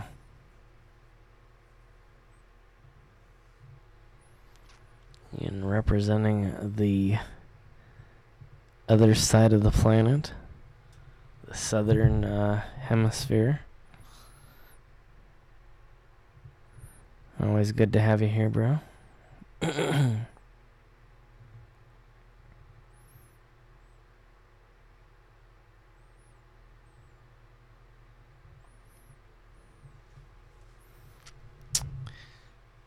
But yeah,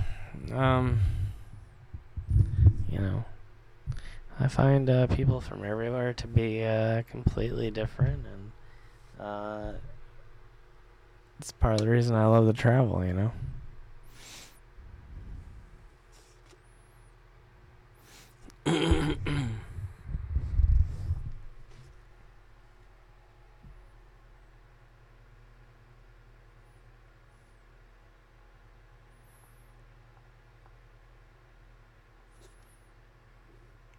Yeah, that's awesome. Yeah, I don't think there's anything wrong with having that connection with your ancestors either. In fact, I think it's really important if you're able to do it.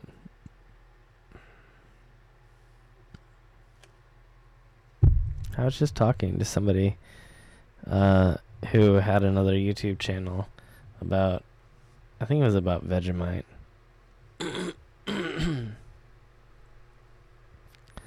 I was talking about that over on Twitter. Yeah, I think it's one of those things, you either really love it or really hate it. So it's something that stirs a lot of controversy. Not real controversy, obviously, because it's just a flavor, but at the same time, people either think it's absolutely amazing or absolutely terrible. So, yeah. But something I've always wanted to try. If I ever get the chance, I suppose I will try it here on one of the channels. Probably this channel. Probably on a live stream.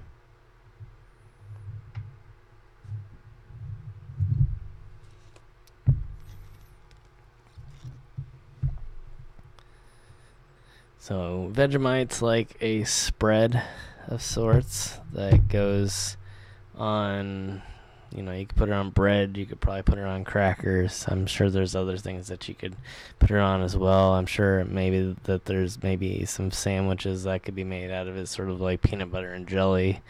But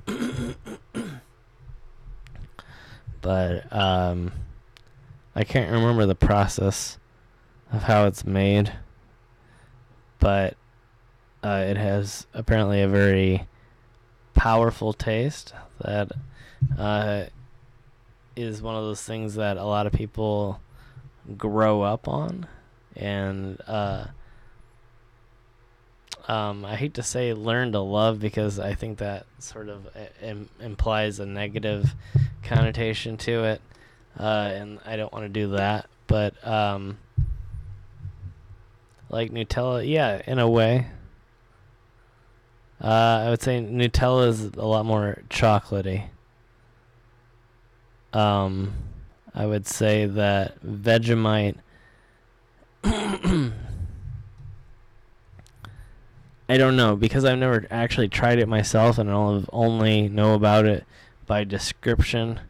I would say that they're sort of in the same category in the sense that they're spreads, but I would say the taste of Nutella and Vegemite would probably be completely different. In fact, I could almost guarantee it'd be different.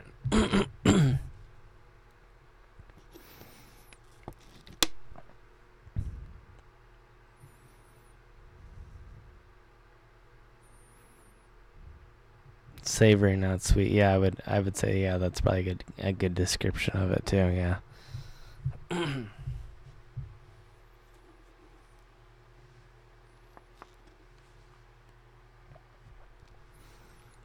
Yeah, I don't even know where to buy it here. The only places I've ever seen people get a hold of it here was via like Amazon. So I don't even know if I could like walk into like a grocery store and purchase Vegemite here. Maybe, but doubtful.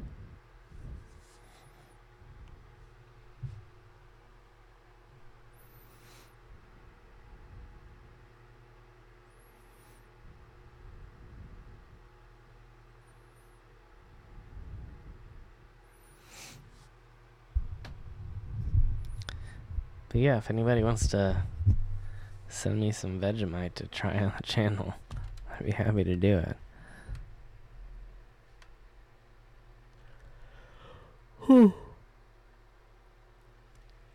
Oh yes, yeah, you are correct, Francisca, and obviously, but yeah, a lot of people don't know it's a yeast extract, and it's made from essentially brewing beer.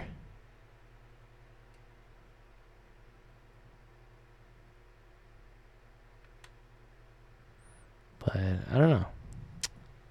Would love to try it, but I don't know exactly where I would ever acquire such a thing other than shipping it in. Not that that would be a problem. It's easy, especially in 2019, to ship things in, and that's what allows us to make a lot of these videos about various international types of food products and candies.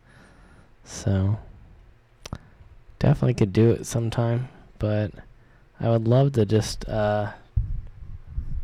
try to purchase it locally sometime.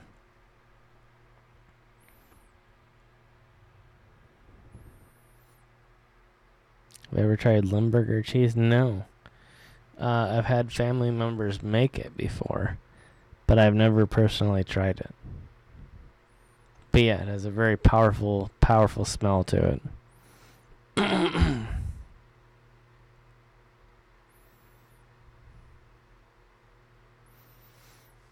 But I would definitely try it. I love cheese in general, so I'm sure that it'd be something that I would be willing to give a shot. So, yeah, why not? But yeah, I'm not too worried about smell so much, as well as long as it tastes really good.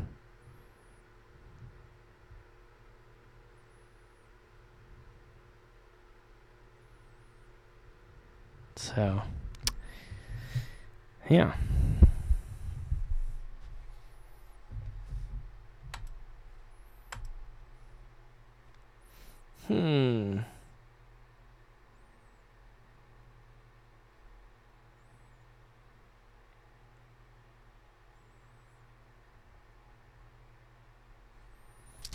Wow, still have quite a crowd watching, so thank you so much, guys. Appreciate everybody being here, especially this late. And again, I know that some of you are in completely different time zones, so some of you have no idea what I'm talking about, but here it is getting pretty late, and so I appreciate those of you who are in and around the same time zone as I am for sticking around this late.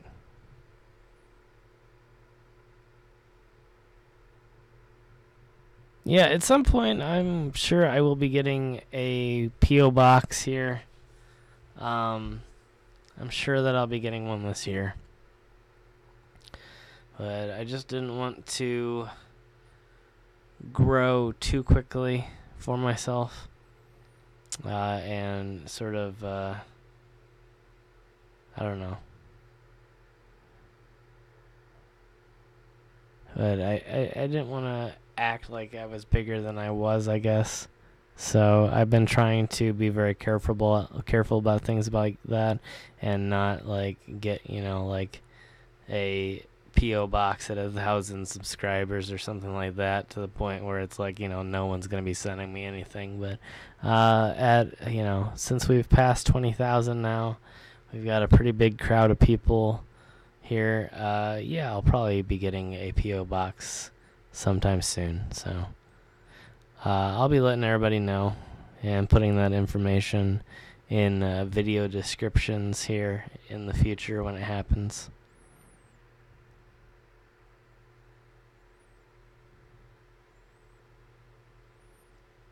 Buy it on Amazon and at Walmart. Wow.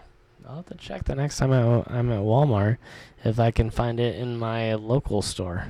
That's interesting. If it's in my local Walmart, I will definitely pick up a little bit of it and try it, just to get a reaction on one of these streams. I think that'd be a lot of fun. Maybe even I will check it out here in the next few days, and if I can find some of it, I'll bring it down to Alabama with me, and I will force the guys, force Joe and Rob to try Vegemite with me on stream. So, Gracie May, welcome. Good to have you. Hola, ¿cómo está?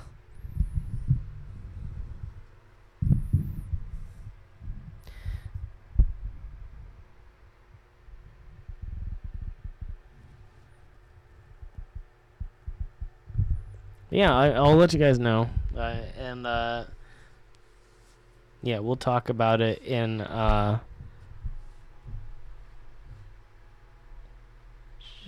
okay. Oh yeah, no problem. I see that it was asking for confirmation on the link to the Vegemite site, which is fine. Is the weather going to be in the 40s for me tomorrow? I'm not really even sure. Probably. I honestly don't know. I know it's going to be warmer than it has been, but I don't remember what exactly the temperature was supposed to be. I appreciate that, Zia. That'd be incredible. I would love to start doing mealtime videos from all of you guys sending me stuff. That'd be really neat. Yeah, it's just been one of those things. It's been weird. It's like, I don't know.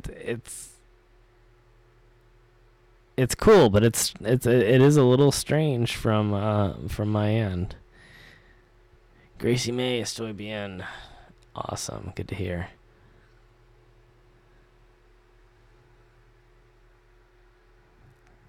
Yeah, I think it'd be a lot of fun. But it was just one of those things I wanted to wait on you guys to make sure that was something that you guys were ready for, because I didn't want to jump the gun, you know. I didn't want to be that guy that, again, was, sitting there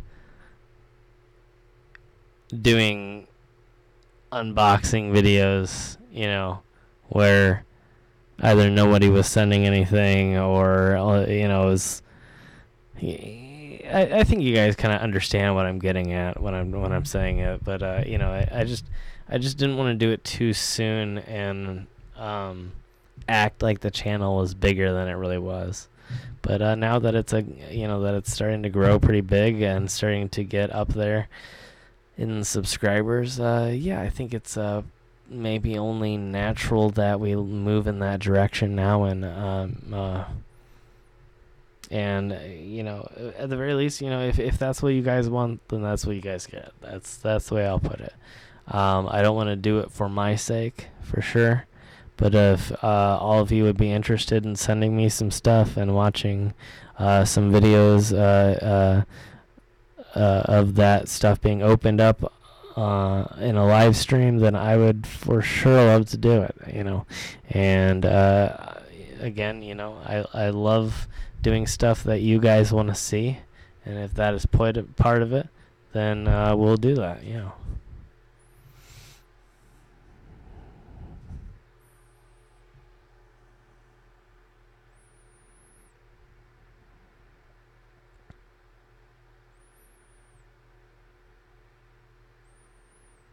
Thank you, Ramona. Yeah, I've been waiting here.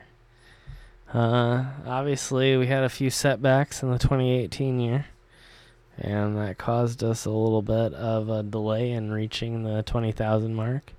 But we have finally made it, and actually about ready to pass over to that 21,000 mark.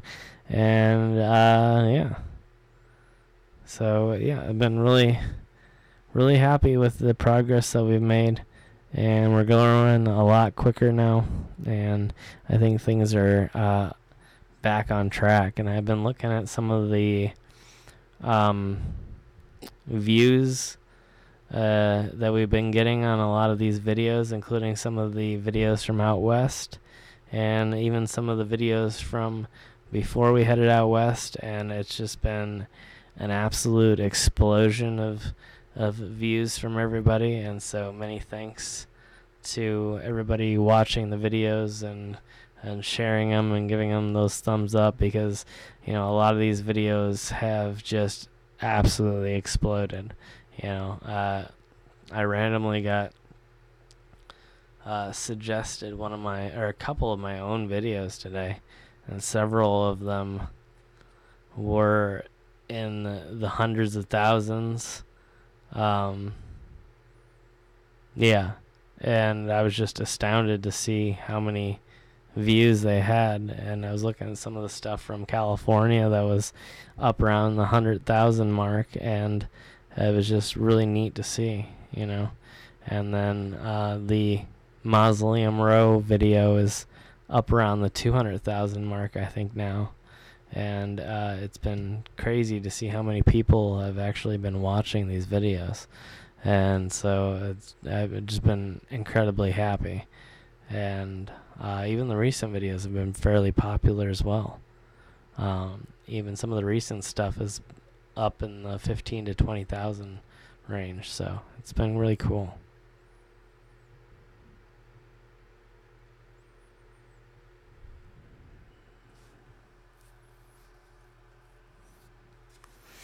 Good night, Jennifer. Thanks for joining us.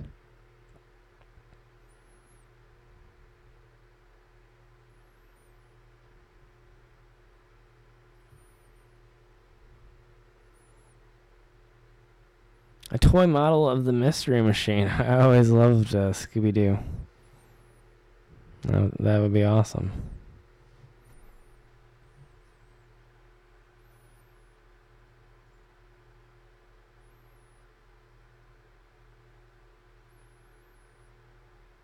Thank you, Ramona.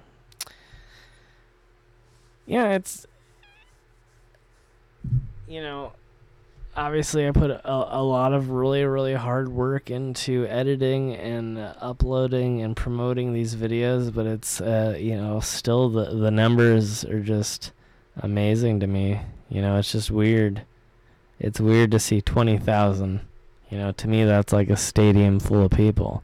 And it's like, that's my subscriber base now. And it is still, in a lot of ways, I think, hard for my mind to accept that many people have hit that subscribe button.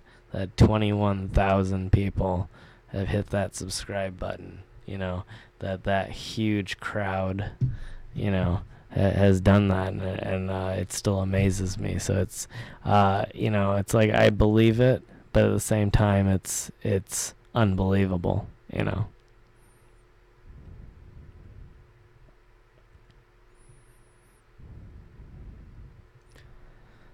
How did I get started? I started long before YouTube.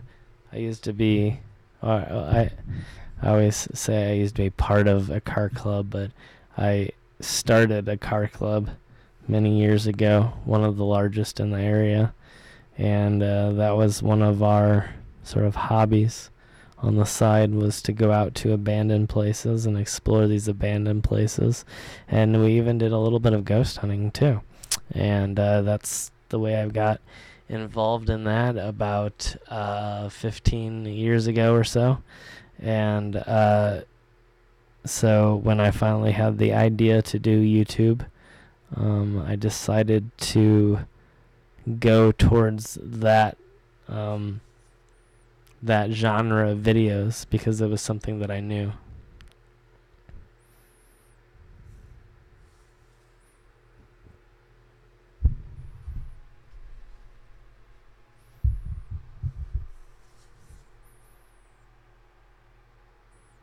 Thank you, Francisca.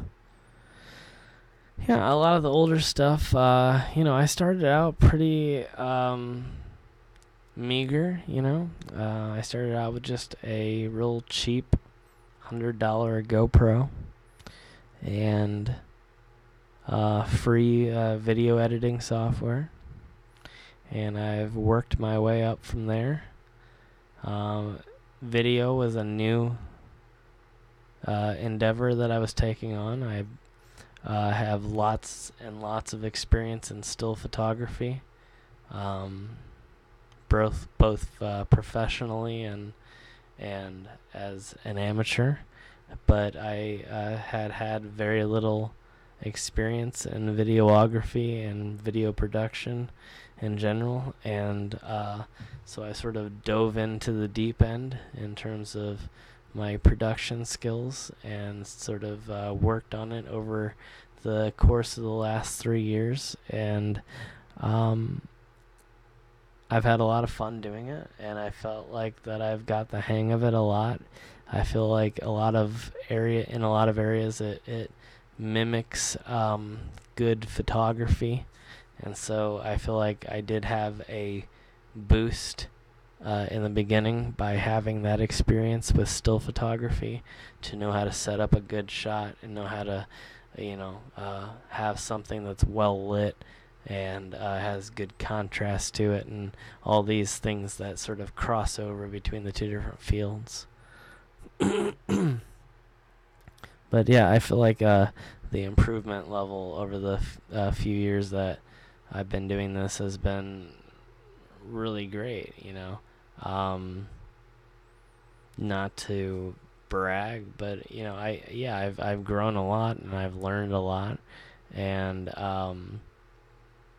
I've definitely seen it myself. I know that now I have a greater ability to correct mistakes and to create a sort of entertaining, understandable storyline when it comes to these videos, that feels natural to watch. So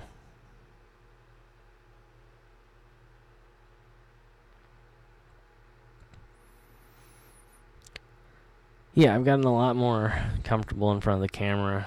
It's just one of those processes that you go through. You learn to not talk to the camera.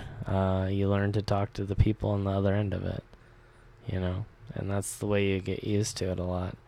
I don't see, if I just stare at and see a camera, then I would get nervous again. But I don't see a camera. I see, a bunch of comments here on my screen from you guys who are watching me. And so I don't feel like I'm alone. I don't feel like I'm sitting here just in my room, in the command center, just talking to a camera. I'm talking to a bunch of people on the other end of it. Hey there, Roy. Good to have you.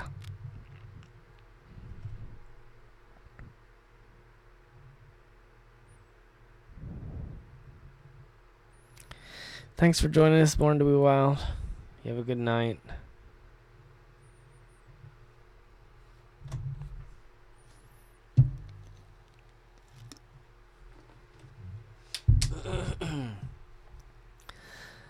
Yeah, I'd say that's one of the great challenges of learning to do something like this and learning to do media in general is learning how to be comfortable, learning how to talk to the people behind the camera, the people watching the screens, and not talk to a piece of glass.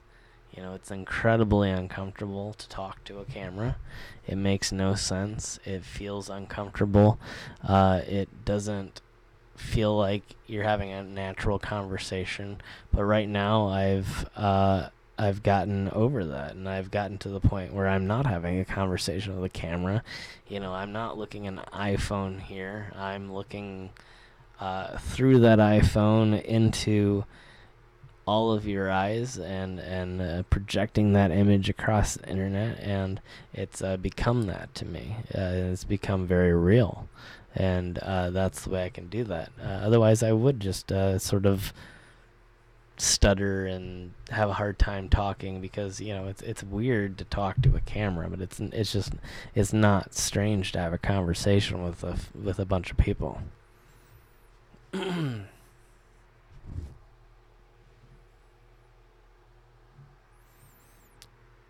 Thank you, Gracie.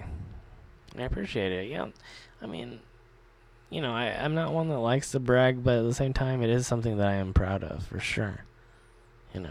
20,000 again. It's a big number. It's not the biggest number. I never claim to be the biggest YouTuber, the most successful, but at the same time, that's a big number. That's a big crowd, and I'm very happy to see those type of numbers. So, for sure.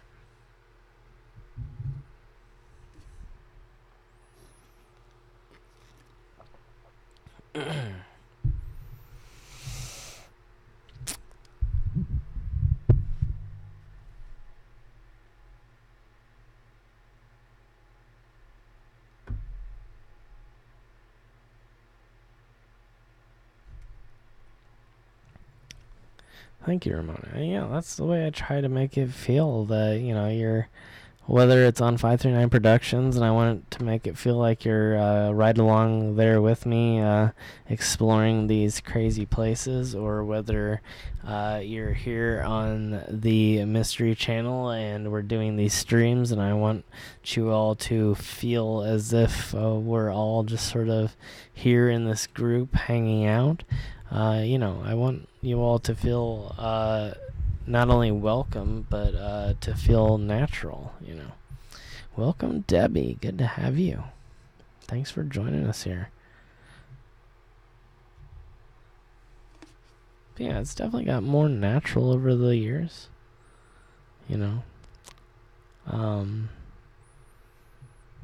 I think there's a certain amount of it that you have to go through at a certain point, you know what I mean? Like, I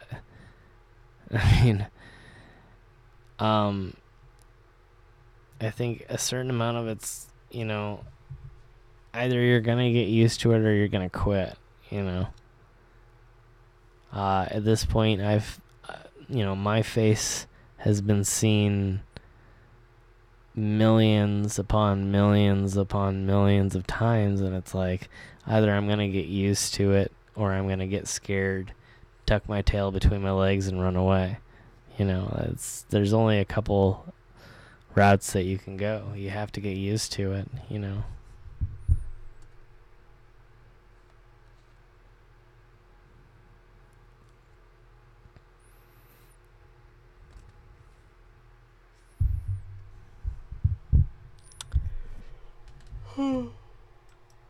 Excuse me.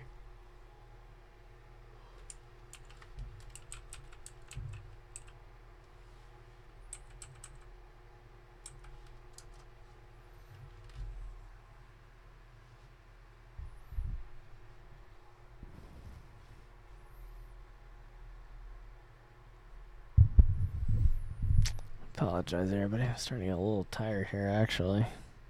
Again, I don't intend this to be a real long stream tonight. Do I like the Honeymooners episodes? I've never really watched it,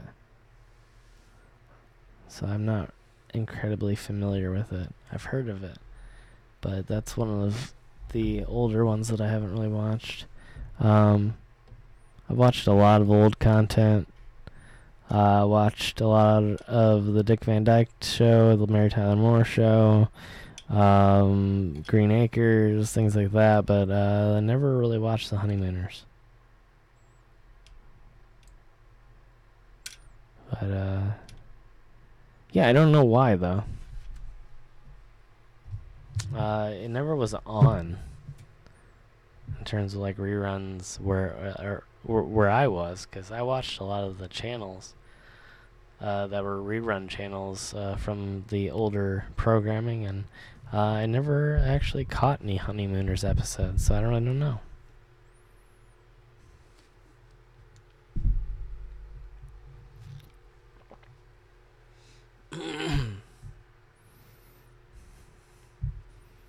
But yeah, I'll have to check it out sometime.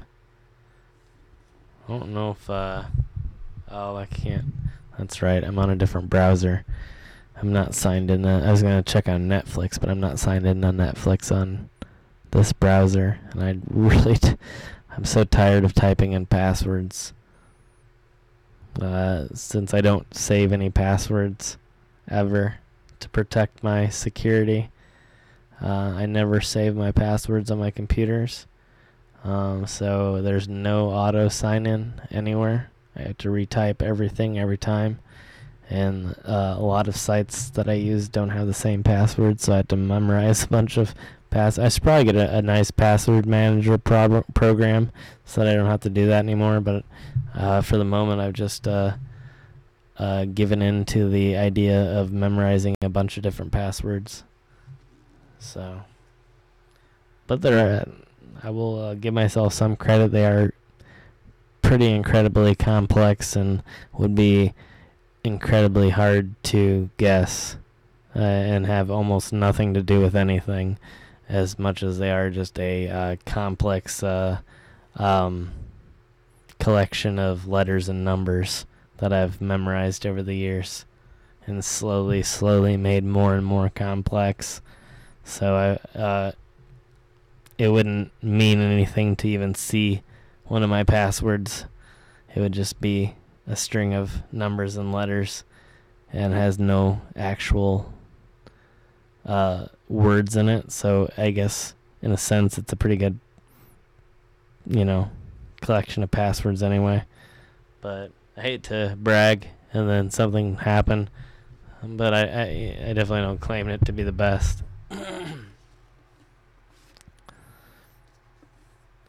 My Favorite Martian. I've never heard of that one either. I used to watch, Mork and Mindy.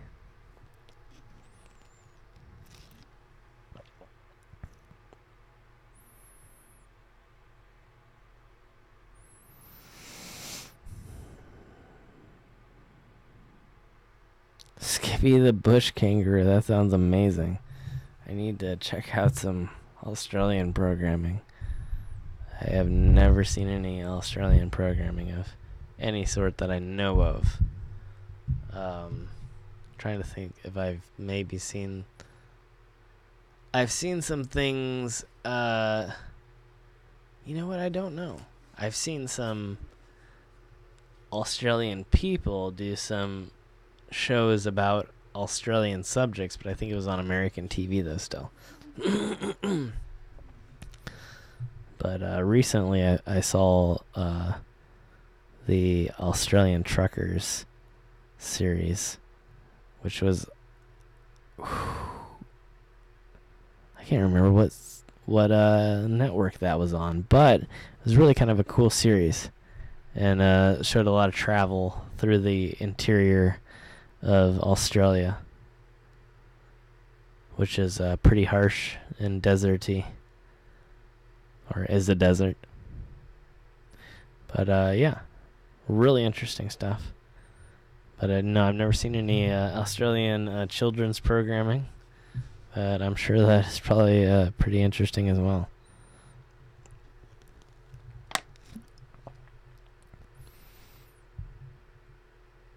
I have had some experiences with some kangaroos.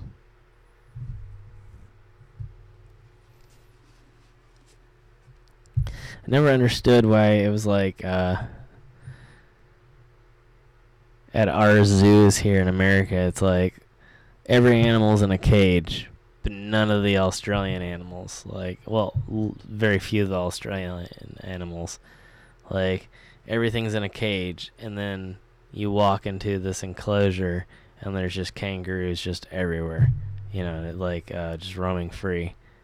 Like, you can walk up to them, you can touch them.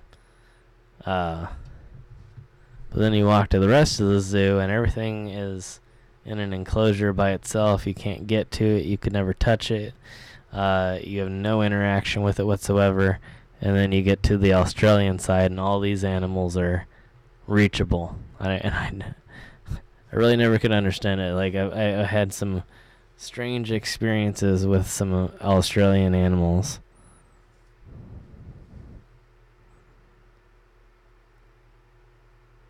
The Seamstress, welcome. Yeah, that's the one I'm thinking about. Yeah, on Discovery. That's absolutely right. Thank you. Yeah, and I think I watched that either on Netflix or on Amazon. I can't remember which one. Which, again, I keep going to log in and then realize that I'm not in the right browser, so it doesn't matter at all. But, yeah.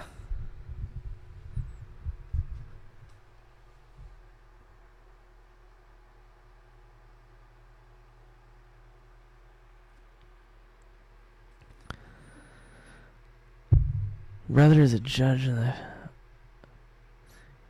Yeah, in a lot of ways, yeah, absolutely. Just because mathematically adding a character makes a password so much more increasingly complex that having a complex short password is not necessarily as good as having a less complex longer password.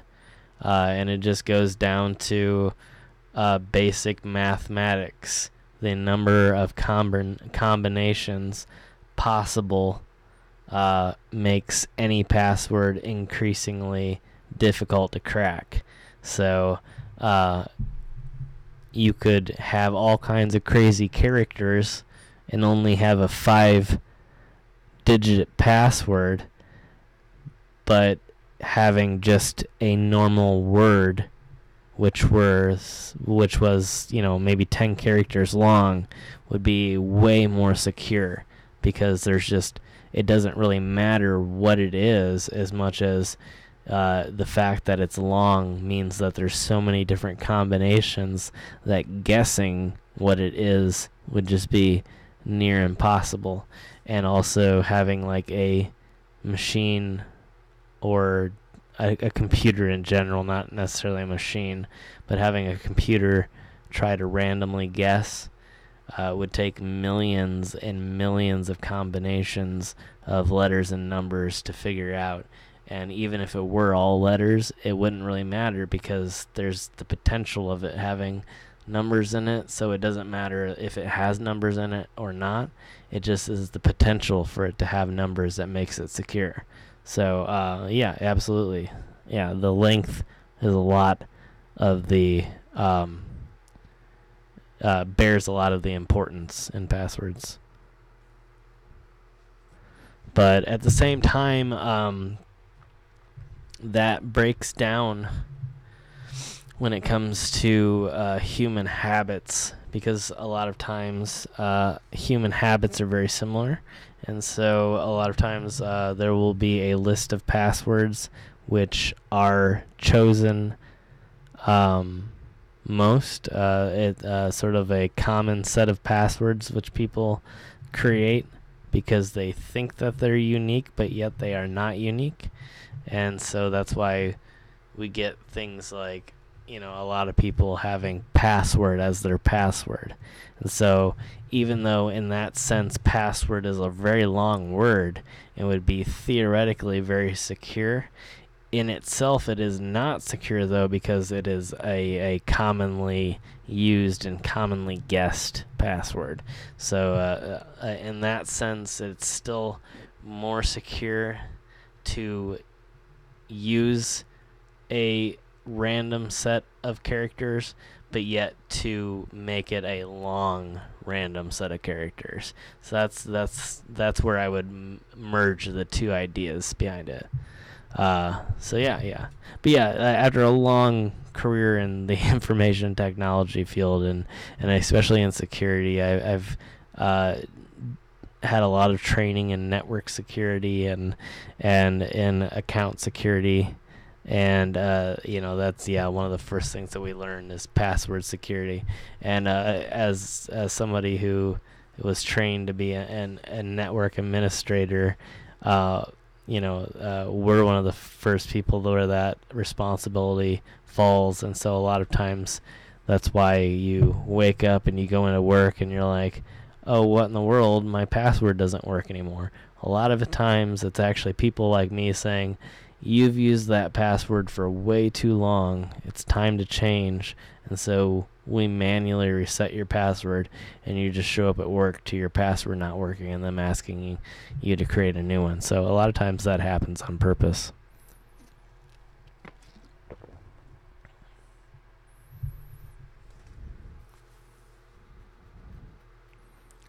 Yeah, I'd say about my password's about 15 characters long. And again, completely random. Like, I don't think there's some random meaning behind some of it, but none of it's words. Like, I would give examples, but then I would give away hints about my passwords, so I don't want to give away examples, but like, everything that I have is completely, I wouldn't say completely, but for the most part random, in the sense that is not any discernible word or any sort of number that would make sense to my life. At least not currently. And if for some reason you could figure out what the numbers were and why they applied to my life, well, then you probably know way too much about my life and probably deserve to be able to figure out my passwords. But it would take a lot of very creative and deep research to figure out what they are and what they even mean. Again, they're just completely random characters with almost no meaning. Almost.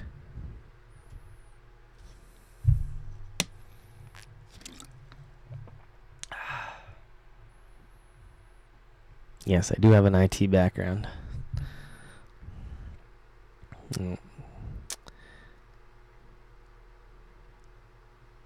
But technically, my photography skills started first. I started in photography professionally, technically.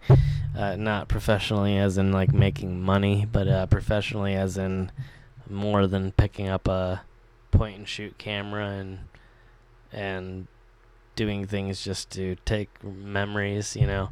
I started doing photography at about 12 years old, and then developed my skills from there. And then sort of had a resurgence of my photography interest in my 20s and late teens, and really sort of dove headfirst into that, and made it into a career several different times, really. I had a pretty good wedding photography business for a while, and then I did rock photography for a while, doing a lot of photographing of famous rock and roll bands. And then I got into YouTube later on, in between my random excursions into the information technology area. Yeah.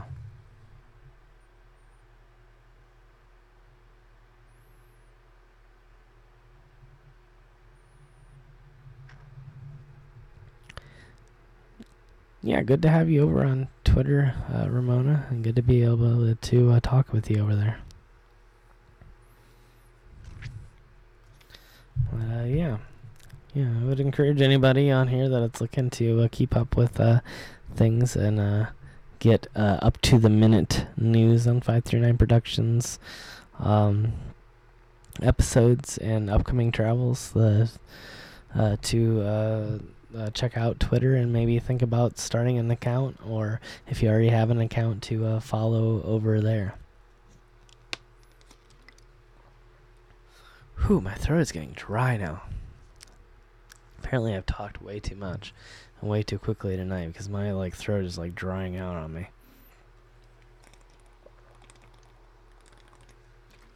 Oh, excuse me, I apologize.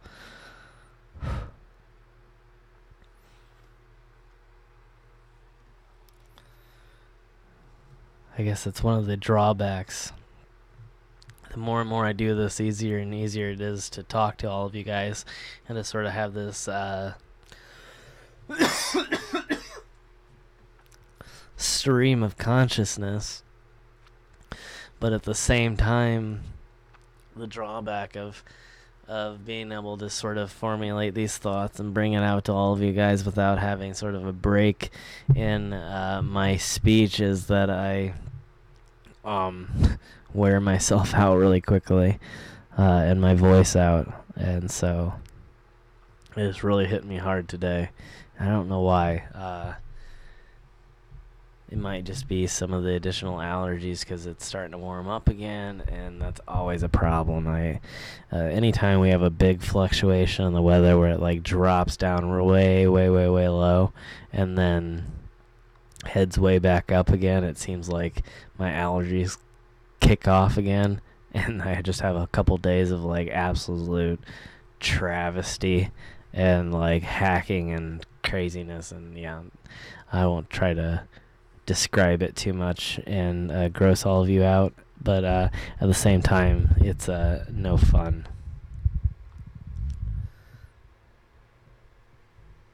Thank you, Ramona. I appreciate it. Yeah, I enjoy being here with you guys. Maybe it's time to call it a night, possibly, pretty soon, maybe. I'll stay up here for a little bit longer, and then I'll probably call it a night, but yeah, pretty soon here, pretty soon.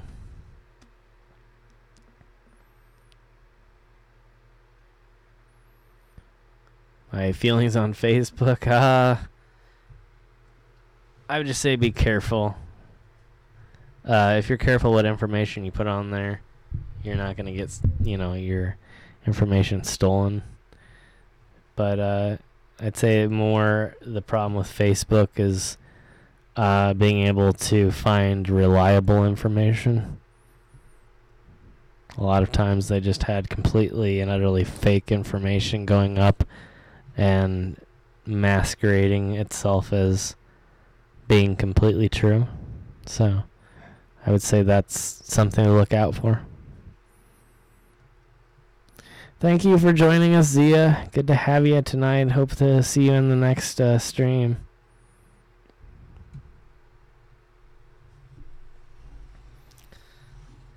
But yeah, as long as you're smart about it, it'll be fine. But yeah,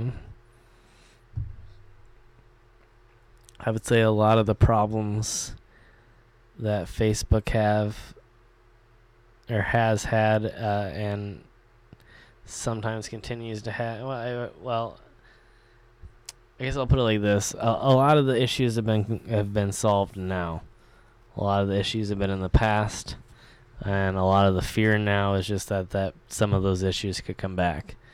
But there has been some issues in the past with Facebook not only providing false information, but also collecting information on its users, and maybe not necessarily Facebook itself collecting the information, but making it possible for other companies to collect information and then sell that information to other people. And so that's some of the problem there.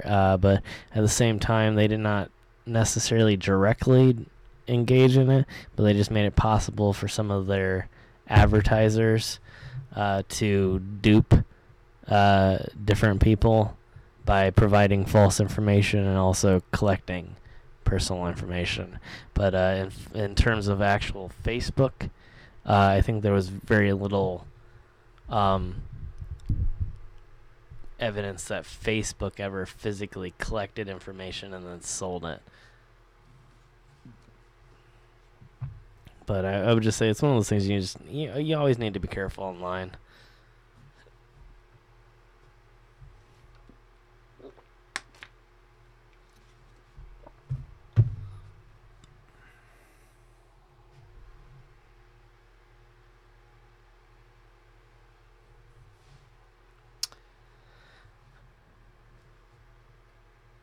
But yeah.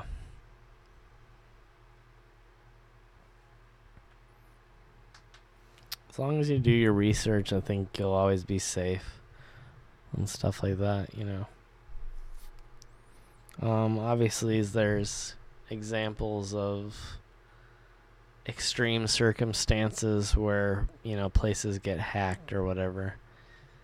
But hacking aside, I would say Facebook is fairly safe as long as you're real careful about what kind of personal information that you're putting up on there. And that goes, the same with almost every site out there,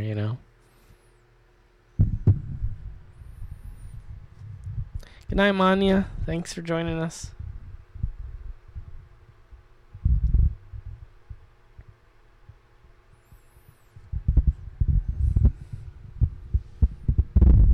I'm going to step off frame here for just a second.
Alright.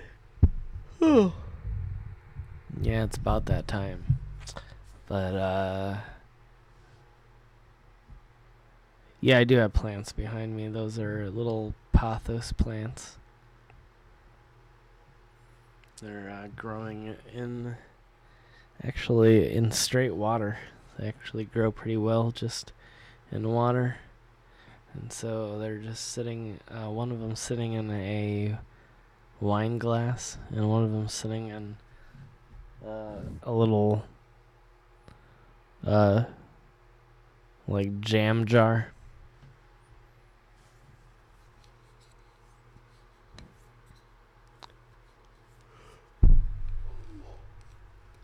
But yeah, those are fun. I enjoy growing plants. And they had been hanging for a while, but they're not currently.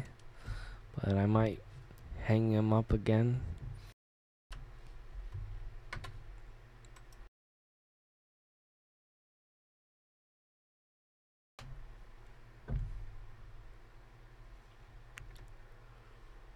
Whew.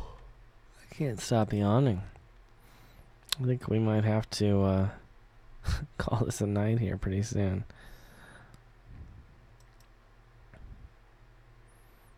I feel bad because there's actually a decent amount of people watching right now. Good night, Ian. Or a good day to you. Hope you have a good one. And thanks for joining us.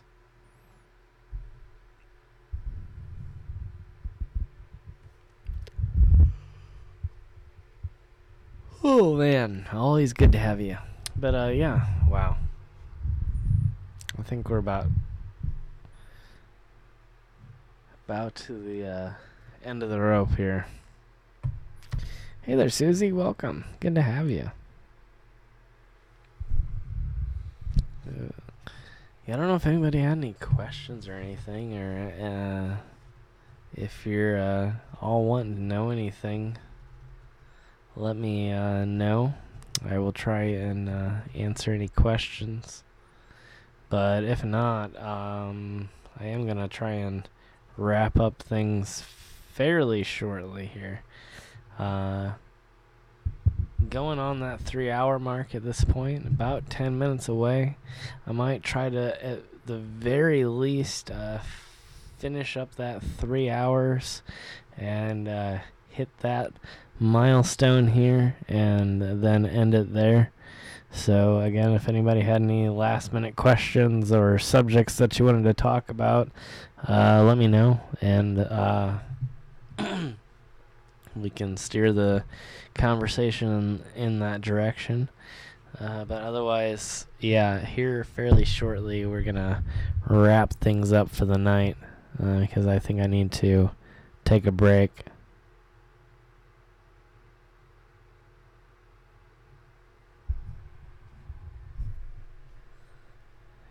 You asked me a question about wedding photography. I'm sorry, I didn't realize I missed a question. Let's see if I can find it here. Oh, did I love wedding? No, I hated it. I don't. No, I absolutely cannot stand doing wedding photography. I mean, you get some really great shots. I won't lie. I've had a lot of really cool shots come out of my wedding photography. But at the same time, it's not fun. It's a bunch of people who want to be photographed, but at the same time are there for a completely different reason. They don't really care about the photographs. They just want them to be really good. They have to be perfect, but at the same time, they are there to enjoy the wedding. They are there for their family. They are there for the bride and the groom, or whatever it may be. I don't make any judgment on that side of things, and I never did in my business either. But they're there for the people getting married, and they don't care about anything else other than the quality of the photography. So they might be in a party mood. They might be drunk. They might be high on life. Who knows? They're just there enjoying themselves, having fun. And the last thing they want to do is be lined up to be photographed. But at the same time, they want those memories for the future. So it's this weird sort of dichotomy of different wants and needs sort of running head on into each other. And it's very stressful, and it's a lot of cooperation between different parties that don't naturally cooperate. Again, a wedding is really about the two people getting married, not about the relationship that's occurring during this time between them, the photographers, the videographers. It's so complex. And then people, you'd be surprised how many things can go wrong, And it's just, it's one of those things it's one of the reasons I didn't like doing still photography for a living. And one of the reasons that I like social media as a form of, making a living doing photography and artwork like that, because weddings are just for a lot of people anyway. There's some people out there that really truly enjoy it, but for a lot of people, it's just it's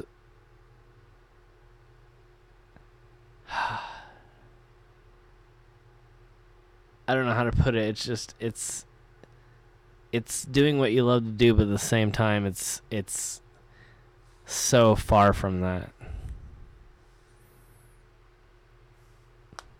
But yeah, I've done a decent amount of weddings, and I can't say that I ever truly enjoyed it.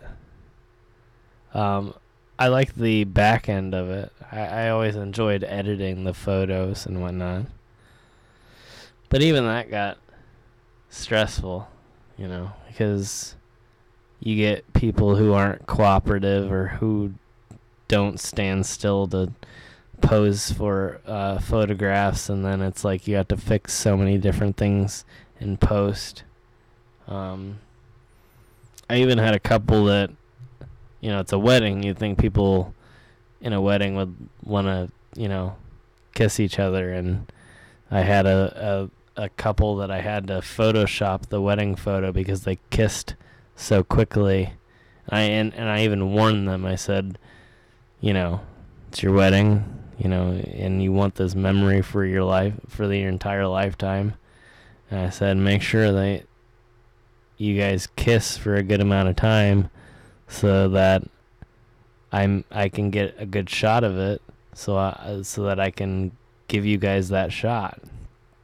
And I've never seen a couple in my life that was getting married kiss so quickly.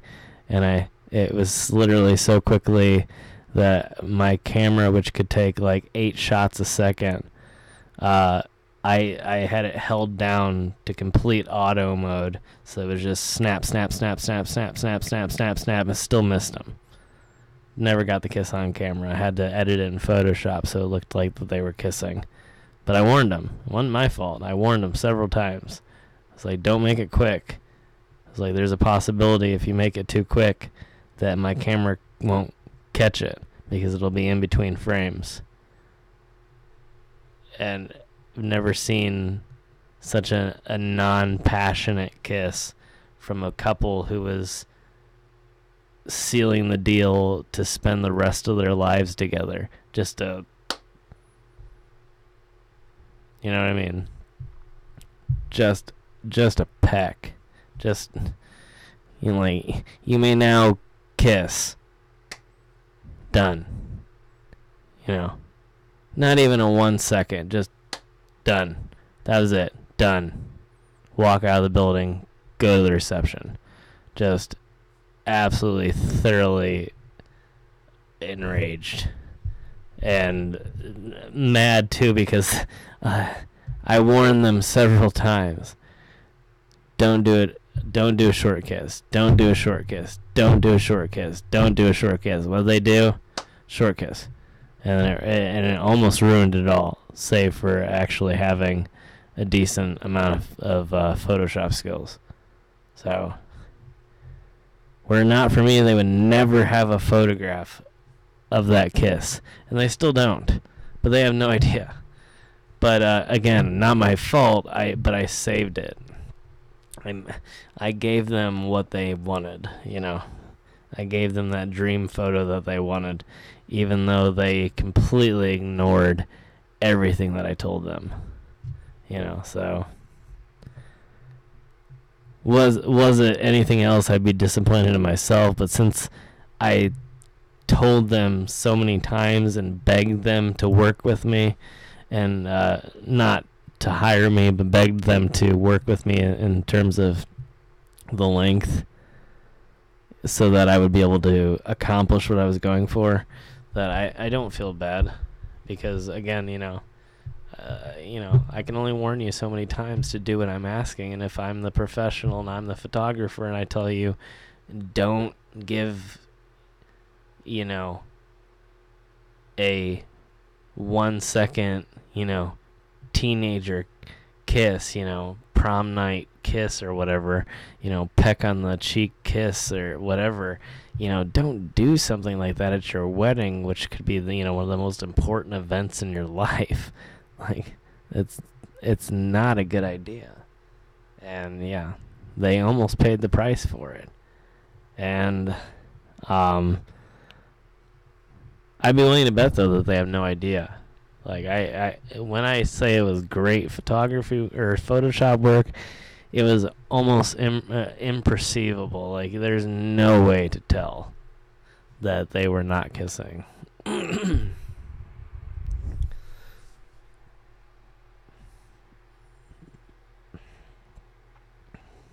Thank you, Ramona. Yeah, I try to do my best, and it's weird in situations like that because you still fear, because even though you told them so many times, you're afraid that they're going to come back to you and get angry, because a lot of times that's, you know, the blame, you know, a lot of times, whether rightfully so or not, you know, will fall on the photographer, you know, and so people will be incredibly mad at you for not capturing this moment in their lives.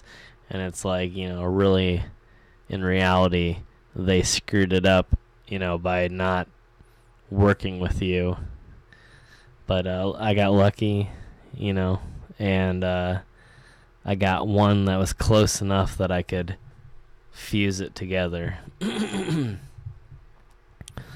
yeah, there would have been some people out there, you know, that didn't have those skills, that weren't able to do that. And it, you know, even in that case, it, you know, it wouldn't have been their fault, you know, especially if they would have taken that time to tell, you know, that couple to say, look, you guys are getting married, act like it, you know, throw a little bit of actual passion into that, you know, first kiss as a married couple. You know, it just seems natural.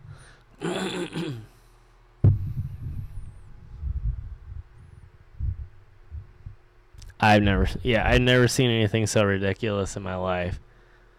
Like, it was, again, like, yeah, it was just like two, you know, like young teenage kids, like, that were embarrassed to call themselves boyfriend and girlfriend. That's the only way that I could describe the way that they kissed each other. It was like mom and dad asked a young teenage couple to kiss for the camera or something, and they blushed and gave each other a quick kiss, and that's exactly how this mid-20s something married couple kissed each other in this church, just like they were so embarrassed to even be together. I mean, they didn't seem like that in general, just at that moment. They seemed like a fairly good couple. I just think that they had some sort of anxiety over the publicity of everything and putting themselves on display. So I kind of do understand it in the sense that, as somebody myself that deals with a lot of social anxiety, I can get why standing up in front of a crowd of 150 people and then being told, okay, now it's time to kiss. I get it. But at the same time, when you're paying me that much money to be there, I would kiss for long enough. It's a very expensive mess up. That's all I can say is wedding photographers are not cheap, and I was not an incredibly expensive wedding photographer, but it still was not cheap. You're looking at dropping a good grand, So if you want to waste $1,000 by doing a quick kiss like that, then I guess that's on you. But I just got lucky enough to be able to save them. So I did. I'll do what I can. I'm not gonna throw somebody under the bus if I have the option to save them. And so I did my best, and I delivered them a pretty flawless product, despite them almost completely screwing up. And in fact, I delivered them an incredible experience, including getting some amazing shots of them driving down the road. They had gotten an old classic, I can't remember what kind of car they got. It might have been an old Impala. It was, actually, I don't know. It was some sort of convertible, I think. Yeah, it was a convertible of some sort. I can't remember what kind though. But they drove from the church to the reception in this convertible, and so we pulled up alongside of them and kind of got these really incredible shots of them driving, and the a lot of the wedding dress sort of blowing in the wind as they were driving down the road in their classic convertible. And so it was really a really cool moment and a really interesting set of really interesting photos that I was able to capture, and I was really happy with how it turned out. But it almost got ruined completely because people just didn't want to listen to directions, But again, I don't want to judge them too much because it's stressful getting married, You go on out there and you found this partner that you're wanting to spend the rest of your life with, and that person's important to you, and that's what you're thinking about, and that's what you're trying to concentrate on, while at the same time making everything in the background work too. So I get it. So I don't want to be judgmental, but if I can offer advice to any couples out there that are getting married in the future, and you're hiring a photographer and dropping a lot of money on that, listen to what they have to say and just, try and look beyond the fact that you're celebrating that event in your life, and realize that you're going to want those memories for the rest of your life. That way when, your significant other and you celebrate that 10-year anniversary or 20-year anniversary, you don't have to look at a bunch of crappy photos that were the result of you not, paying attention as much as you could have to that professional that's trying to help you out. And so, just be cooperative, and it'll all turn out great.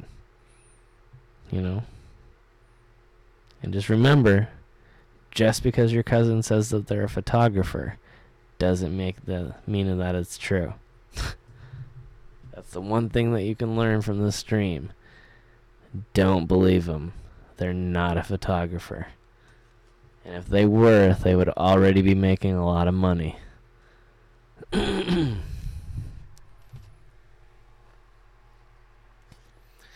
But if there was anything that was some of my biggest competitions was like 17-year-old cousins, because everybody thinks that their 17-year-old cousin is the amazing photographer, and they're not. And it's, especially around here in the Midwest, it's not so much a problem on the coast. On the East Coast and the West Coast, everybody loves professional photography, and it's real lucrative, and the trend is to hire photographers for your wedding.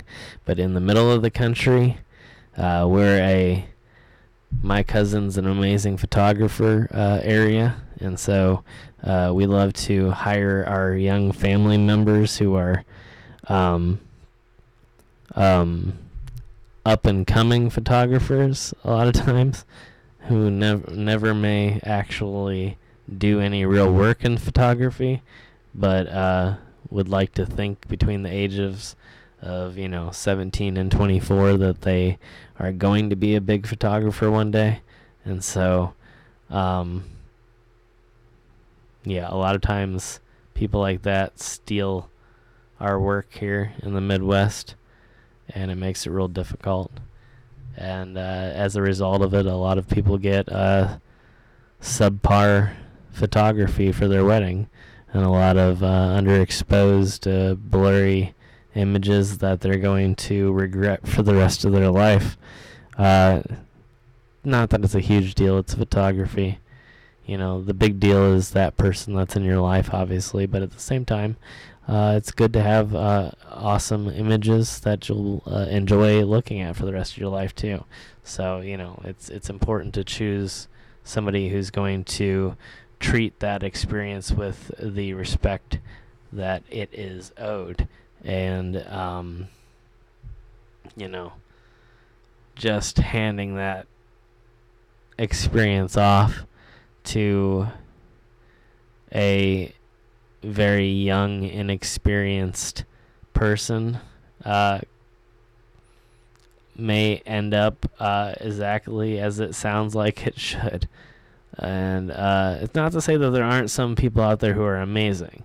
I'm not saying that there's probably a few teenage photographers out there that could just, wipe me,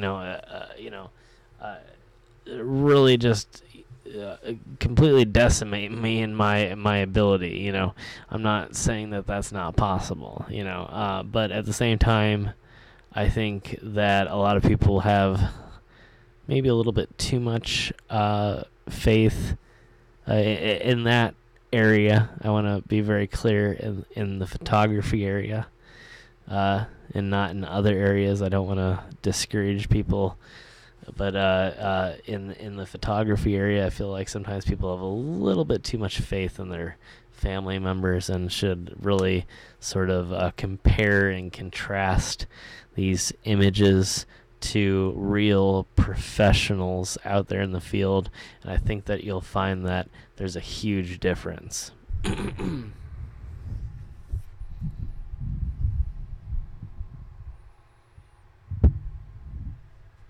37 years. Wow, that's crazy, Todd. That's awesome.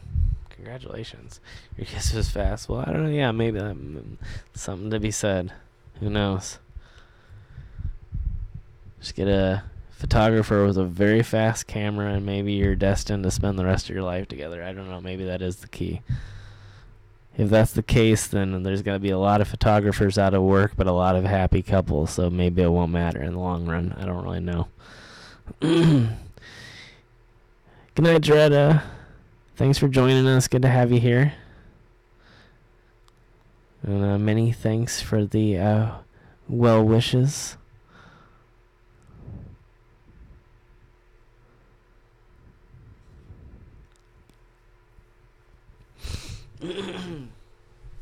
Wow, almost smacked my nose. That was pretty close. What are we doing here? 3 hours and 12 minutes. I actually was planning to stop at 3 hours, but apparently I went on past that. What time are we at? 3:08 in the morning. Wow, I did not. It's actually, the time has flown here over the last 15 minutes or so. I was not intending to be going this long. But, yeah. So I want to give a quick update here real quick before we... That's really redundant. Giving a quick update really quick. Anyway, so as the weather warms up, I'm going to be trying to get back out on the road for 539 Productions. Going to be trying to do some episodes here. I know it's a Saturday. If I can somehow get out today and do some filming, I would love to get an episode up on Sunday. If not, then I'm hoping to have something up by Tuesday. I don't know how many episodes that we're going to get up before I take the big trip down to Alabama here on the 15th, but I'm going to try to get up as much as possible. So in terms of travel plans, that's exactly what it is. Over the next few weeks, we're going to be going back out on the road, getting a few, hopefully a few local locations, and then getting a bunch of Alabama locations and potentially a few other states in that area too. So that's the plans travel-wise. I will be keeping everybody updated here over the next few days, the next few weeks here. I should be doing some more streaming here, including maybe some streaming with the guys over at Urban Ghost Urban Exploration. We may be doing sort of a Q&A stream here coming up. I don't know whether they'll probably, if that happens, it'll probably end up happening over on one of their channels, either their main channel, the Urban Ghost Urban Exploration, or on their second channel, the UGUE Brothers. So make sure you check those out. And if you haven't subscribed over there, subscribe. And I will be popping up over there at some point. And if not in the next few weeks, then starting the 15th, and, well, not starting the 15th, obviously, because it's going to take us a little bit of time to film and edit everything, but starting around that time, we'll be seeing new episodes pop up from that area, so... including a lot of other stuff too. Lots of Instagram photos that I'll be taking, lots of cool travel pictures and stuff. So there's gonna be a lot of content out there. So be looking over on Instagram, on Twitter, on obviously on YouTube, and yeah. And again, like I said, I'll be keeping everybody up to date over the next few weeks as any news comes out about the travels, including if we may be doing a meetup of some sort. So, yeah, be looking for that too. So, thank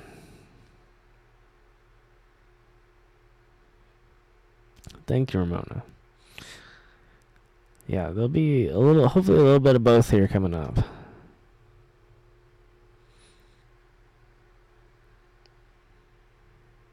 My window kind of freaked me out as the temperature has been changing so much recently. The glass in it expands and contracts, and it sounds like somebody's tapping on the glass. So it was just like sort of like right next to my face, but really what it was is the temperature of the glass changing and expanding. Or contracting, maybe, I don't know. It's kind of weird because a lot of times recently with the strange weather, it'll actually get warmer at night.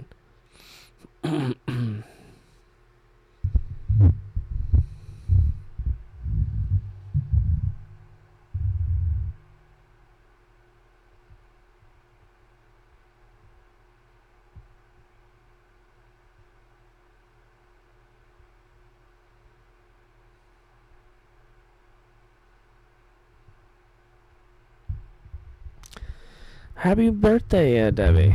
Yeah, I was happy to be able to actually do a stream today. So, yeah. But, yeah, congratulations to you. Happy birthday. Hopefully you had a good one. And I'm glad you were able to come and hang out on the stream, too. So, thank you for taking a part of your birthday to come and hang out on the stream.